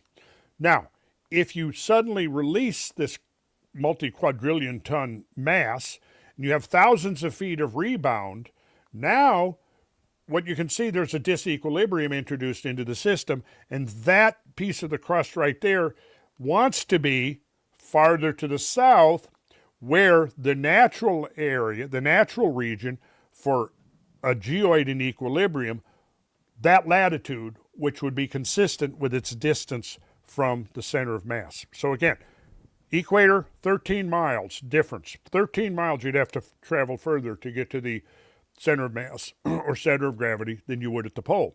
So if you release this and it suddenly moves, is the isostatic rebound from the release of that weight is causing this to move further away from the center of mass. It's no longer in equilibrium with its latitude. Somewhere to the south of that is going to be a latitude that would be consistent with its new distance from the center of gravity of the Earth. I think that in that process of the deglaciation, you would induce an accelerated lateral movement of the plate tectonics. Not 90 degrees, but significant enough that it could have major geomorphic consequences for the surface of the Earth. And then within that context, I would see the accelerated shifting of the lateral shifting of the tectonic plates being the result of the ice age, the result of the deglaciation, not its cause. So there. So I got a couple of rapid fire from you for you. First, thank you, Aiden Moon, for the donation. What's Randall having for Christmas dinner? Well, okay, that's a good. I might actually attempt. Now, when I was a boy, and my grandparents were still alive, my dad's parents, they were Swedish. There was a Carlson married a Carlson, and we lived just outside of Minneapolis. And every year we would usually take a sojourn up to Duluth, Minnesota, and take that drive up to North Shore, that beautiful shore up there of Lake Superior. On the way up, before we got to Duluth, I don't remember exactly where, somewhere maybe 3/4 of the way up, was Agda's restaurant. Now, Agda, how the restaurant worked is, some of you have been to restaurants like this. You go and you sit down at a big table, and they just start bringing out food. There's no real menu. It's just they start bringing out food, and you pay one fee. You sit down, they start bringing out the food. You eat as much as you want for that fee, right? But what they used to do, Agda made the best Swedish meatballs you could even imagine.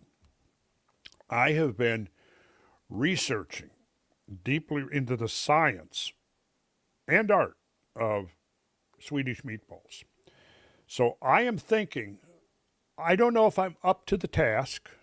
It may be a futile effort, but I'm going to attempt to make Swedish meatballs. That's a good one. I'm going to attempt. I'm going to give it a good old. I'm going to make my best effort. We'll see. They will not compare to Agda's, I'm sure. Regretfully, I'm sure Agda is long gone. Otherwise, I'd be, Agda, listen, what can I do to convince you to share your recipe for Swedish meatballs? Now, my grandmother also made killer Swedish meatballs. For all I know, she may have understood, she may have known Agda's secret. I don't know. But anyways, I'm thinking very seriously about making the attempt. Swedish meatballs, and of course we would have some dirty mashed potatoes with it. Probably maybe steam up. I love a steamed broccoli and cauliflower mix with a cheese sauce on it. Maybe a great salad. Yeah, try to eat healthy, but that's where it stands right now.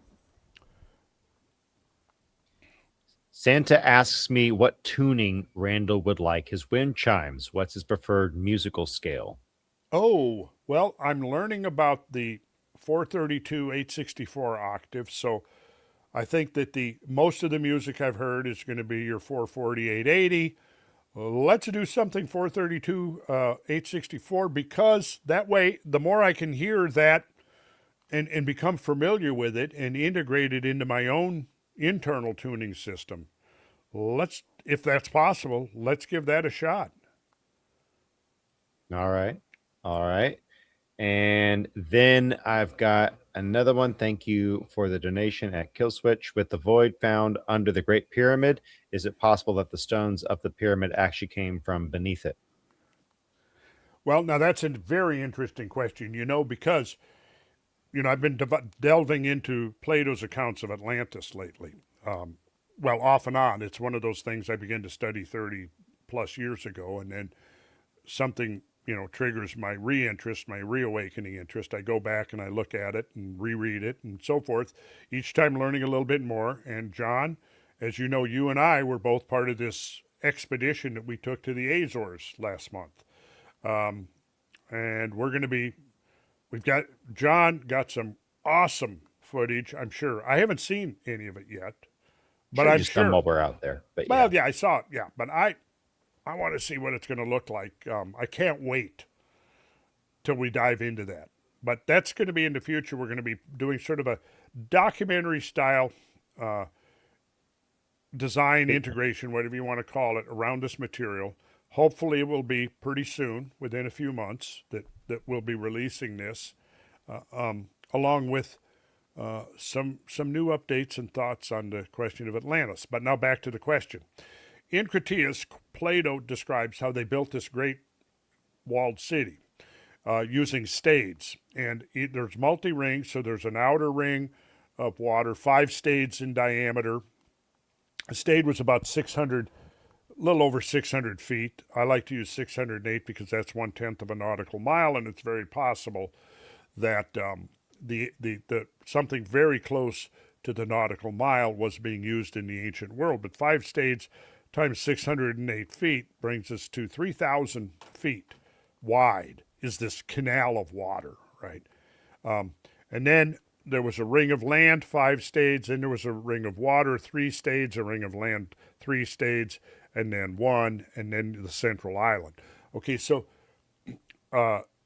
what he describes is that as they quarried to create this ring canal system and a straight canal that extended to the coastline, that, for example, that canal was 100 feet deep and 300 feet wide. And what he describes in there is that, yes, when they quarried the stone, which were, one type of it was red, one type of it was black, and one type of it was white, when they quarried that stone to create this ringed system, that's the building materials that they used to build the infrastructure on the land portions of the ringed city.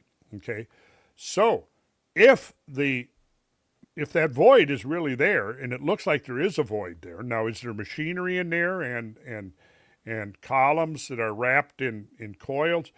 I mean, it'd be awesome if it was, but I just, like everyone else, I'm going to have to wait and see. Although I do have some thoughts on it, but yeah, I mean, I would think that most of the Giza Plateau is limestone, so it's likely that you'll have natural caves and porosity throughout that, and you could have perhaps accessed the subterranean realm through natural caves and apertures.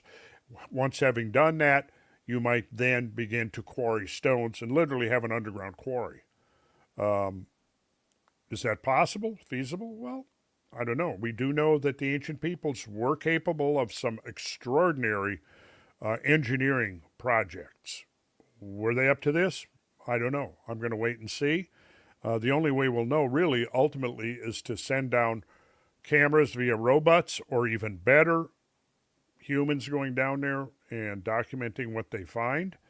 But yeah, so it seems to me, and I made this point, that I think that it's very likely that the Giza Plateau is quite porous, based upon the fact, I cite the fact that just a few miles to the east of the Giza Plateau is the ancient canyon of the Nile River, which is now filled with sediment, right? And so the modern Nile is flowing right on top of that sedimentary layer. But if you could go in with a giant hose or a broom and sweep out that sediment, right there next to the Giza Plateau, you're going to have a canyon that's a couple of thousand feet deeper than Grand Canyon. And that's right there next to the Giza Plateau. Okay, so what that's saying is that ultimately all of that rock, that bedrock, had to be removed through erosion.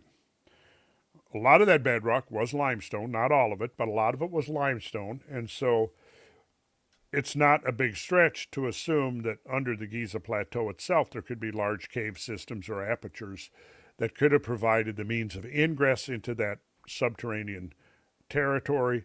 And once having done that, they decide to carve it out. We've seen examples of people removing the native rock to create enclosures within the natural bedrock. I don't know of anything on this scale, but hey, let's wait and see. But your idea is interesting. Yeah, but then quarrying the rock, I would think it would only make sense. You go to all the work to quarry the rock, why wouldn't you use it for construction projects?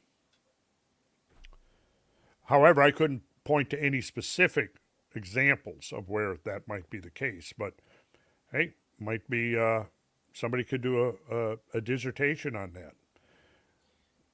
So this one's interesting. Have you ever heard of the work of Stan Tenen, of the Meru Foundation, and his research relating to the geometry of language, specifically ancient Hebrew? Yes. Extremely relevant to sacred geometry. I knew Stan back in the day. I met Stan back in the 80s. I attended lectures by him, studied his work for a while. Yeah, very, very interesting.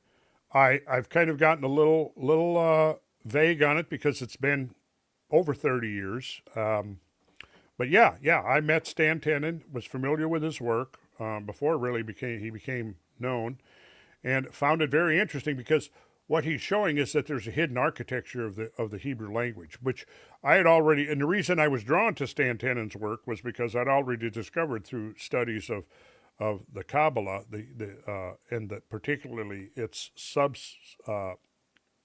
subject, gematria, which links geometry with language, and the idea that, and this is actually true. I mean, I've verified this to my own satisfaction that you take key words and phrases in the Hebrew alphabet, which was 22 letters. Same thing was true for the Greek alphabet, which was 24 letters, right? And you take key words and names and phrases. What happens is, like, let's just take a simple example. In Hebrew, Yahweh was Jehovah, right? And it was spelled with 3 Hebrew letters, but one of them was doubled. So you had Yad, He, Vav, He. Yad, He, Vav, He. So or Yud, He, Vav, He. Yud had the value of 10 within the system. He had the value of 6. I'm sorry, Yud, Vav, Yud, He, Vav, He. So He had the value of 5, Vav had the value of 6, or it could also be pronounced wow, and then the final He had another value of 5. You add them up and you get 26, right? Well, what's the significance of that? Well, the significance of that is you then have to look at the larger context. In the Greek, you had words like heaven, mid-heaven, theos. So mid-heaven was, in the Greek, was mesorinos, heaven was uranos, and God was theos. Well, in the Greek, alpha, beta, gamma, delta, etc., was units, tens, and hundreds. And you took the value of these numbers, for example, and if you added up the numbers for theos, for uranos, and for mesorinos, what you got is that uranos had the same ratio to mesorinos as an inscribed circle does to its enclosing square, and theos had the same ratio of the circumference of the circle to its diameter. So you could say theos was 284, that times pi, or 4, gives you 1136, which is the square, the perimeter of the square, and the circle within there would be pi times theos, which gave you 891, which was the circle. So now, from those words and names, you can derive a geometric pattern, which interestingly is the pattern from which the whole of sacred geometry essentially emerges. So one of the first things we do in a sacred geometry workshop is we learn to draw that simple relationship of a circle within a square, so that the sides of the square touch the circumference of the circle in 4 key points. Those are the tangent points, and they can then be correlated with the 4 cardinal directions and so on. And from there now we have a linking of geometry and a linking of language, and both the Hebrew and the Greek had this system of gematria or gematria embedded in it, and this really related a lot to Stan Tenon's work. So that's interesting that you brought up Stan. I had no contact with him for decades. I don't know what he's doing now. That's interesting. I'd like to follow up and see where his work has led him to at this point. Now that whole subject of the mathematics and the geometry of the Hebrew language has always boggled my mind. The more you look into it, oh yeah, the more it's very interesting. It's clear there was some vast knowledge there. And yes. And speaking to that, this is another one from Chad. Randall, history doesn't repeat itself often, but it does very much rhyme. Following that line of thought, what do you believe the next stanza is following the current line of civilization? Well, like I mentioned before, I kind of think we're at a crossroads right now. We can see that the history of civilization on this planet is a history of many aborted attempts. And what we're interested in is, why do some civilizations seem to endure, like the Egyptian civilization, for thousands of years, but then ultimately to go into decline? We've seen many, particularly when we talk about the late Bronze Age, we find evidence that there was a simultaneous collapse of multiple cultures around the Mediterranean, probably attributable to external circumstances to which they were unable to adapt. So a big part of us creating a civilization, a truly sustainable civilization, is we have to make sure that all of our systems that support the sinews of civilization are that have a high degree of resilience encoded into them, designed into them, which we lack right at the present. I mean, a even relatively small solar event on the level of a Carrington event, or even greater, which we now know has happened multiple times, our civilization is in deep trouble, because there's an EMP effect that could essentially bring the whole grid down. This is not some kind of weird conspiratorial speculation. It could really happen. And we now know from emerging proxy data and empirical data that this has happened more often than anybody had even imagined 10 or 20 years ago. All right? So what we really need to prioritize now is, how do we build resiliency into the system? How do we build resiliency into the grid? Because if we don't do that, what's going to happen is there will be a natural event that will severely compromise our ability to maintain the grid, to maintain the system. Unfortunately, the priorities of the political factions that are now guiding and leading societies, particularly now in America and in Europe and in other places, are actually imposing policies that will lead us to less adaptability, less resilience, and we're wasting a whole lot of valuable limited terrestrial resources on ridiculous things like global control. And whatever we gain through global control using, say, military means, or the threat or actual violence, is going to be erased by the cost expended to get control of those resources. There are alternative ways. One of the ways, and again, this would be a subject way beyond what we can talk about tonight, but we find there are traditions that are laying out sort of a ground plan for, here's what you have to do to establish harmony. One of those templates is talked about after the whole sequence of apocalyptic events that's described and unfolds in the book of Revelations. How does it actually end? It ends on an upbeat, talking about the holy city, and the leaves of the tree are for the healing of the nations. I don't take these as just metaphors. I take these as references to real systems or policies or practices that can be put in place that is going to help restore harmony to this planet. I think we're right now subject to disharmony. Things are out of balance. And I think we can take the ancient principles and we can adapt those to our modern society. And I think that's what we need to do. We need to absolutely need to have resilience. We need to have international dialogue. We need to have communication around the spectrum. We need our scientists, our great artists, our musicians, our farmers around the world going beyond the political sector that's trying to control the narrative and keep up divisive walls between all the sectors of society. So like right now we're talking about, oh, well, there's a very fruitful collaboration between American scientists and Russian scientists that have been going on since the end of the Cold War. Well, now they're putting restrictions on that. They want to put new restrictions on the scientific and cultural exchange between us and China, right? Well, I don't agree with that because for one thing, I think the way that we bring China through into making China more free, more tolerant, is through our own example, and that by being free and having greater liberty and having greater freedom, we actually prosper, right? Everybody wants to prosper. Can we prosper at such a price that it doesn't negatively affect the planet we live on? And the answer is yes, we can.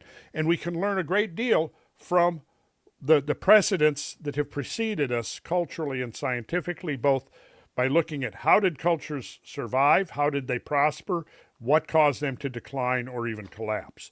We're not learning that like we need to, but this is why myself and a lot of the colleagues and people that I'm working with have this same vision in mind, is that we can take the best of the archaic world and the best of our modern world, and by fusing them together, we're going to incredibly increase the probabilities of actually being able to successfully pull off a long-term sustainable civilization and have enough resilience to withstand the next catastrophe that nature will inevitably throw at us.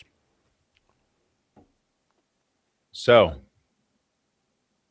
with that thought, which question do you want to win for tonight? And we're going to hold these, so the next time we do a live stream, we can also answer some more of these. So keep them flowing in tonight. Well, I did like the last question. That last question? That was some really good questions. They're really good questions. So good questions. Intelligent questions. You could tell these people have actually thought about a lot of this. And the questions were pretty much relevant to our subject matter. Yes. And so if your question wasn't answered, we're going to try to get to it. We're putting it in the stack, okay? Unless it's just untoward or something or silly. Well, then could we do like a bonus episode of Squaring the Circle or something? We'll do something like that. And by the way, we're going to keep this open, okay? So Randall, favorite question? That last one, or think about it for 2 seconds. Think about it for 2. Would you mind? I'm not going to answer. I'm just going to listen. Quickly read through. Okay. So I'm going to go ahead and give you. When will the Earth restart a new phase of megalith building for future generations? We asked that question. That was a really good one. See. The Milankovitch cycles. Again, I'm trying not to editorialize. From Timmy. That was from Timmy. And see. Timmy, watch my series on the Younger Dryas, because I'm going to go into, I've got diagrams and things. I'm going to go into the Milankovitch. Michigan State Stonehenge. That was a good one. That was a really good one. That was the first one that really stood out to me. All of them are really good. Did I ask you about the post-crustal displacement? Yes. Yes. Okay. Post-crustal displacement. And I explained that. Yep. I'm reading all of these and I'm reading the chat, so I'm going through all of it. What would be your most interesting? What would be the best Christmas present for you? And you said some, missing codex, right? Then from Chad, this is the history doesn't repeat itself, but it rhymes. What's the next chapter in your mind? And then the Stan Tenen. Oh, now the Chad one, I didn't really fully answer that, other than to say I'll add one more detail. Just like when we think of the yearly cycle. Okay, here we are. We've just had some really cold weather here in North Georgia, and now we're having some warm weather. But wherever you are, there's going to be the first day of let's say, in a northern latitude, the first day of the first freeze, for example. And that's going to be within a range of maybe 3-4 weeks typically. You don't know exactly when, in North Georgia, what is going to be the first night that it gets below freezing, right? Well, this is going to vary from year to year. So what you have is that without the interruption of the cycle, one year is going to be very similar to the last, but it's going to be far from identical. One year you might have more rainfall. Next year you might have less rainfall. One year you might have more cold weather. The next year you might have warm weather. You kind of think of it as a spiral, and each loop of the spiral fits this same system, the same form, but each spiral is in its own way kind of unique and individual. It never repeats itself exactly because it's nature. It's always going to be a little bit different, but within certain parameters, it is going to be predictable. We generally don't expect freezing weather in July in the northern hemisphere, at least in mid-latitudes. But there are exceptions. The year without a summer, 1816, where you did have, that was an exceptional event. There was a massive volcanic eruption of Tambora, and it was probably preceded by several volcanic eruptions that just filled the Earth's atmosphere with particles that shrouded the Earth and reflected sun. And so it's called so there are these exceptional events. But other than that, what you see is that within a few years, the dust had cleared, and the biocycles, the rhythms of the planet were attempting to readjust and return and restore some level of equilibrium. Okay, sorry about that. You got a favorite for this round?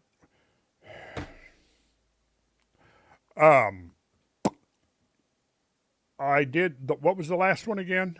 So we had Stan Tenen, Milankovitch cycles, Michigan Stonehenge.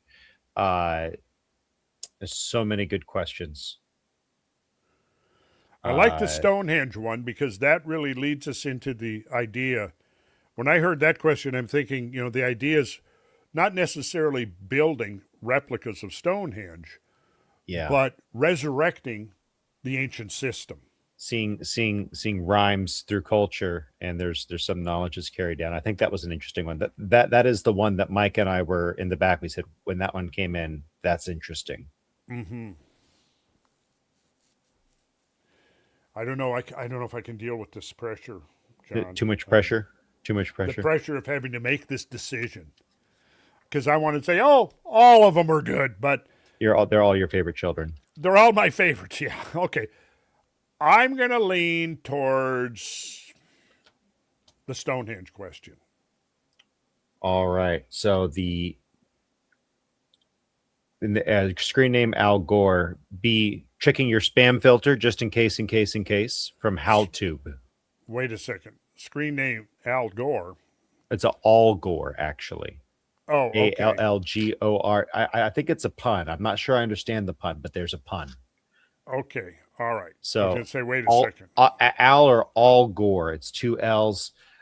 Be checking your spam filter or your inbox. Mike at HowTube is going to be sending you something. So thank Mike for that. So now, All Gore, I hope you actually will get what you're going to receive and put it to practice. There you go. Because it's rich, good stuff in there. Quite a few hours. That's just the sort of the introduction into the realm, the wondrous and enchanting realm, the mind-blowing realm of sacred geometry. So I hope you enjoy. I need a confetti cannon effect for our software. We'll get that in the future for future giveaways. We'll have a confetti cannon. Well, we can put Mike to work on that. Mike, could you get to work on that? Did Mike's happy? Mike, let me ask you now: how many beers have you consumed? Hey, listen, I'm only on number 2. Okay, and I've He's been in the enjoyed. back writing stuff and typing stuff and sending people stuff. He's a machine. Oh yeah. We've been working back here, but I have to admit, I'm in the holiday spirit already. But very good presentation tonight. I really liked the Q&As. I love the way that went. That was really good. Oh yeah, and especially when you have good questions like this. Absolutely. This was a tough decision for me, man. You guys put this on me. At the last second here. But hey guys, tell us what we can do in the future to make it better. We're always looking for ways to make this more fun. So again, and help support us by going to Ground News. Absolutely. If you don't have an aggregator, they're a great news aggregator, $5 a month. The Vantage Plan supports Randall's work. Yes, it does. It's going to definitely help us do things more of what we do and better. Because we would like to see some serious changes around the world. And I think that there are some interesting insights about how that can be accomplished that we've inherited from previous generations that have dealt with some of the same problems and challenges that we are dealing with today. And we can learn a lot from them. And and I was literally talking earlier about, manifesting the 21st century incarnation of the ancient system, what it would look like if we took that ancient template, adapted it to our own time, and literally tried to resurrect a lost technology of harmonizing the celestial and the terrestrial. Literally, I mean literally doing it by starting and creating first small prototypes that could then serve as models for what could be done. And I think that we are literally looking when we see these mounds in North America, when we see the temples in Peru, when we see the megalithic structures on Malta, in Great Britain, when we see the temples in Angkor Wat and Angkor Thom, and et cetera, I think we're looking at different components of the same system, and that system was technological. Wasn't just based upon superstition. And when the archaeologists or whomever say, well, it was for ceremonial purposes. Well, I think we need to unpack that. What do we mean ceremonial? Like just some religious superstitions that if you piled up thousands of tons of earth in a certain form and oriented it to the heavens, and then on the other side of the world you were setting up ringed stones and to do the same thing. No, I think clearly we're looking at a unified system that expressed itself not only through a wide geographic range, but through a wide temporal or chronological range as well. So this is something we're going to be continuing to explore, to research, and ultimately to try to apply that to how can we now use this knowledge to bring greater harmony to this world that we inhabit. Amen. Merry Christmas, Randall. Thank you. Merry Christmas, John. Merry Christmas, Mike. And I hope when everybody is celebrating Christmas, you're going to be thinking about what we talked about tonight. And if you are so moved, get the whole presentation that we put together 2 years ago. Mike, what is it? There's a very reasonable fee for that, right? Actually, we're giving it away free. And you authorized it. Believe it or not. The whole thing, the whole presentation. Enjoy, guys. Yes. And okay, well then what we would do is we would encourage people to please donate, make some kind of a donation. There you go. As long as you can, And by the way, it's only for this live stream audience. We'll pull the link down after a period of time. So it's a link. You can see a replay of your entire winter solstice presentation, every detail. I believe it's 3 hours and 15 minutes. I mean, it's Randall Carlson classic, detailed presentation. And so the link is below. It's free. It's a free replay, and it will come down after a while, and then it reverts to a VOD, a video on demand paid event. So it's a Merry Christmas gift for the live audience. Oh, wow. Okay. I did authorize that. You did. You did. Okay. In a moment of generosity, I said, yeah, let's just give it all away free. That's it. Yeah. All right. Well, I've had a good time. Great questions. I wish we could have seen all of our audience. If that's That'd be possible. something. Wouldn't that be? I mean, yeah. Yeah. I mean, imagine that. Imagine that. Yeah. So I'm going to sign off then, and I'll be probably talking to both you guys tomorrow. Okay. And we'll be laying out our strategic plans for 2026 and our goals for what we want to accomplish. That's right. Hey, Well, drop that in the chat. Tell us what you think you'd like to see in 2026. There'll be some documentary style content ish, some Randall in the field. Tell us what you want to see, and more Q&As. Merry Christmas. More Q&As. Let's do more of this. I think that's good. I love this. Yeah. Sure. Yeah. All right. Okay. Merry Christmas, everybody. Merry Christmas, guys. Okay. So long, everybody. Bye now. Bye. Merry Christmas. Happy New Year.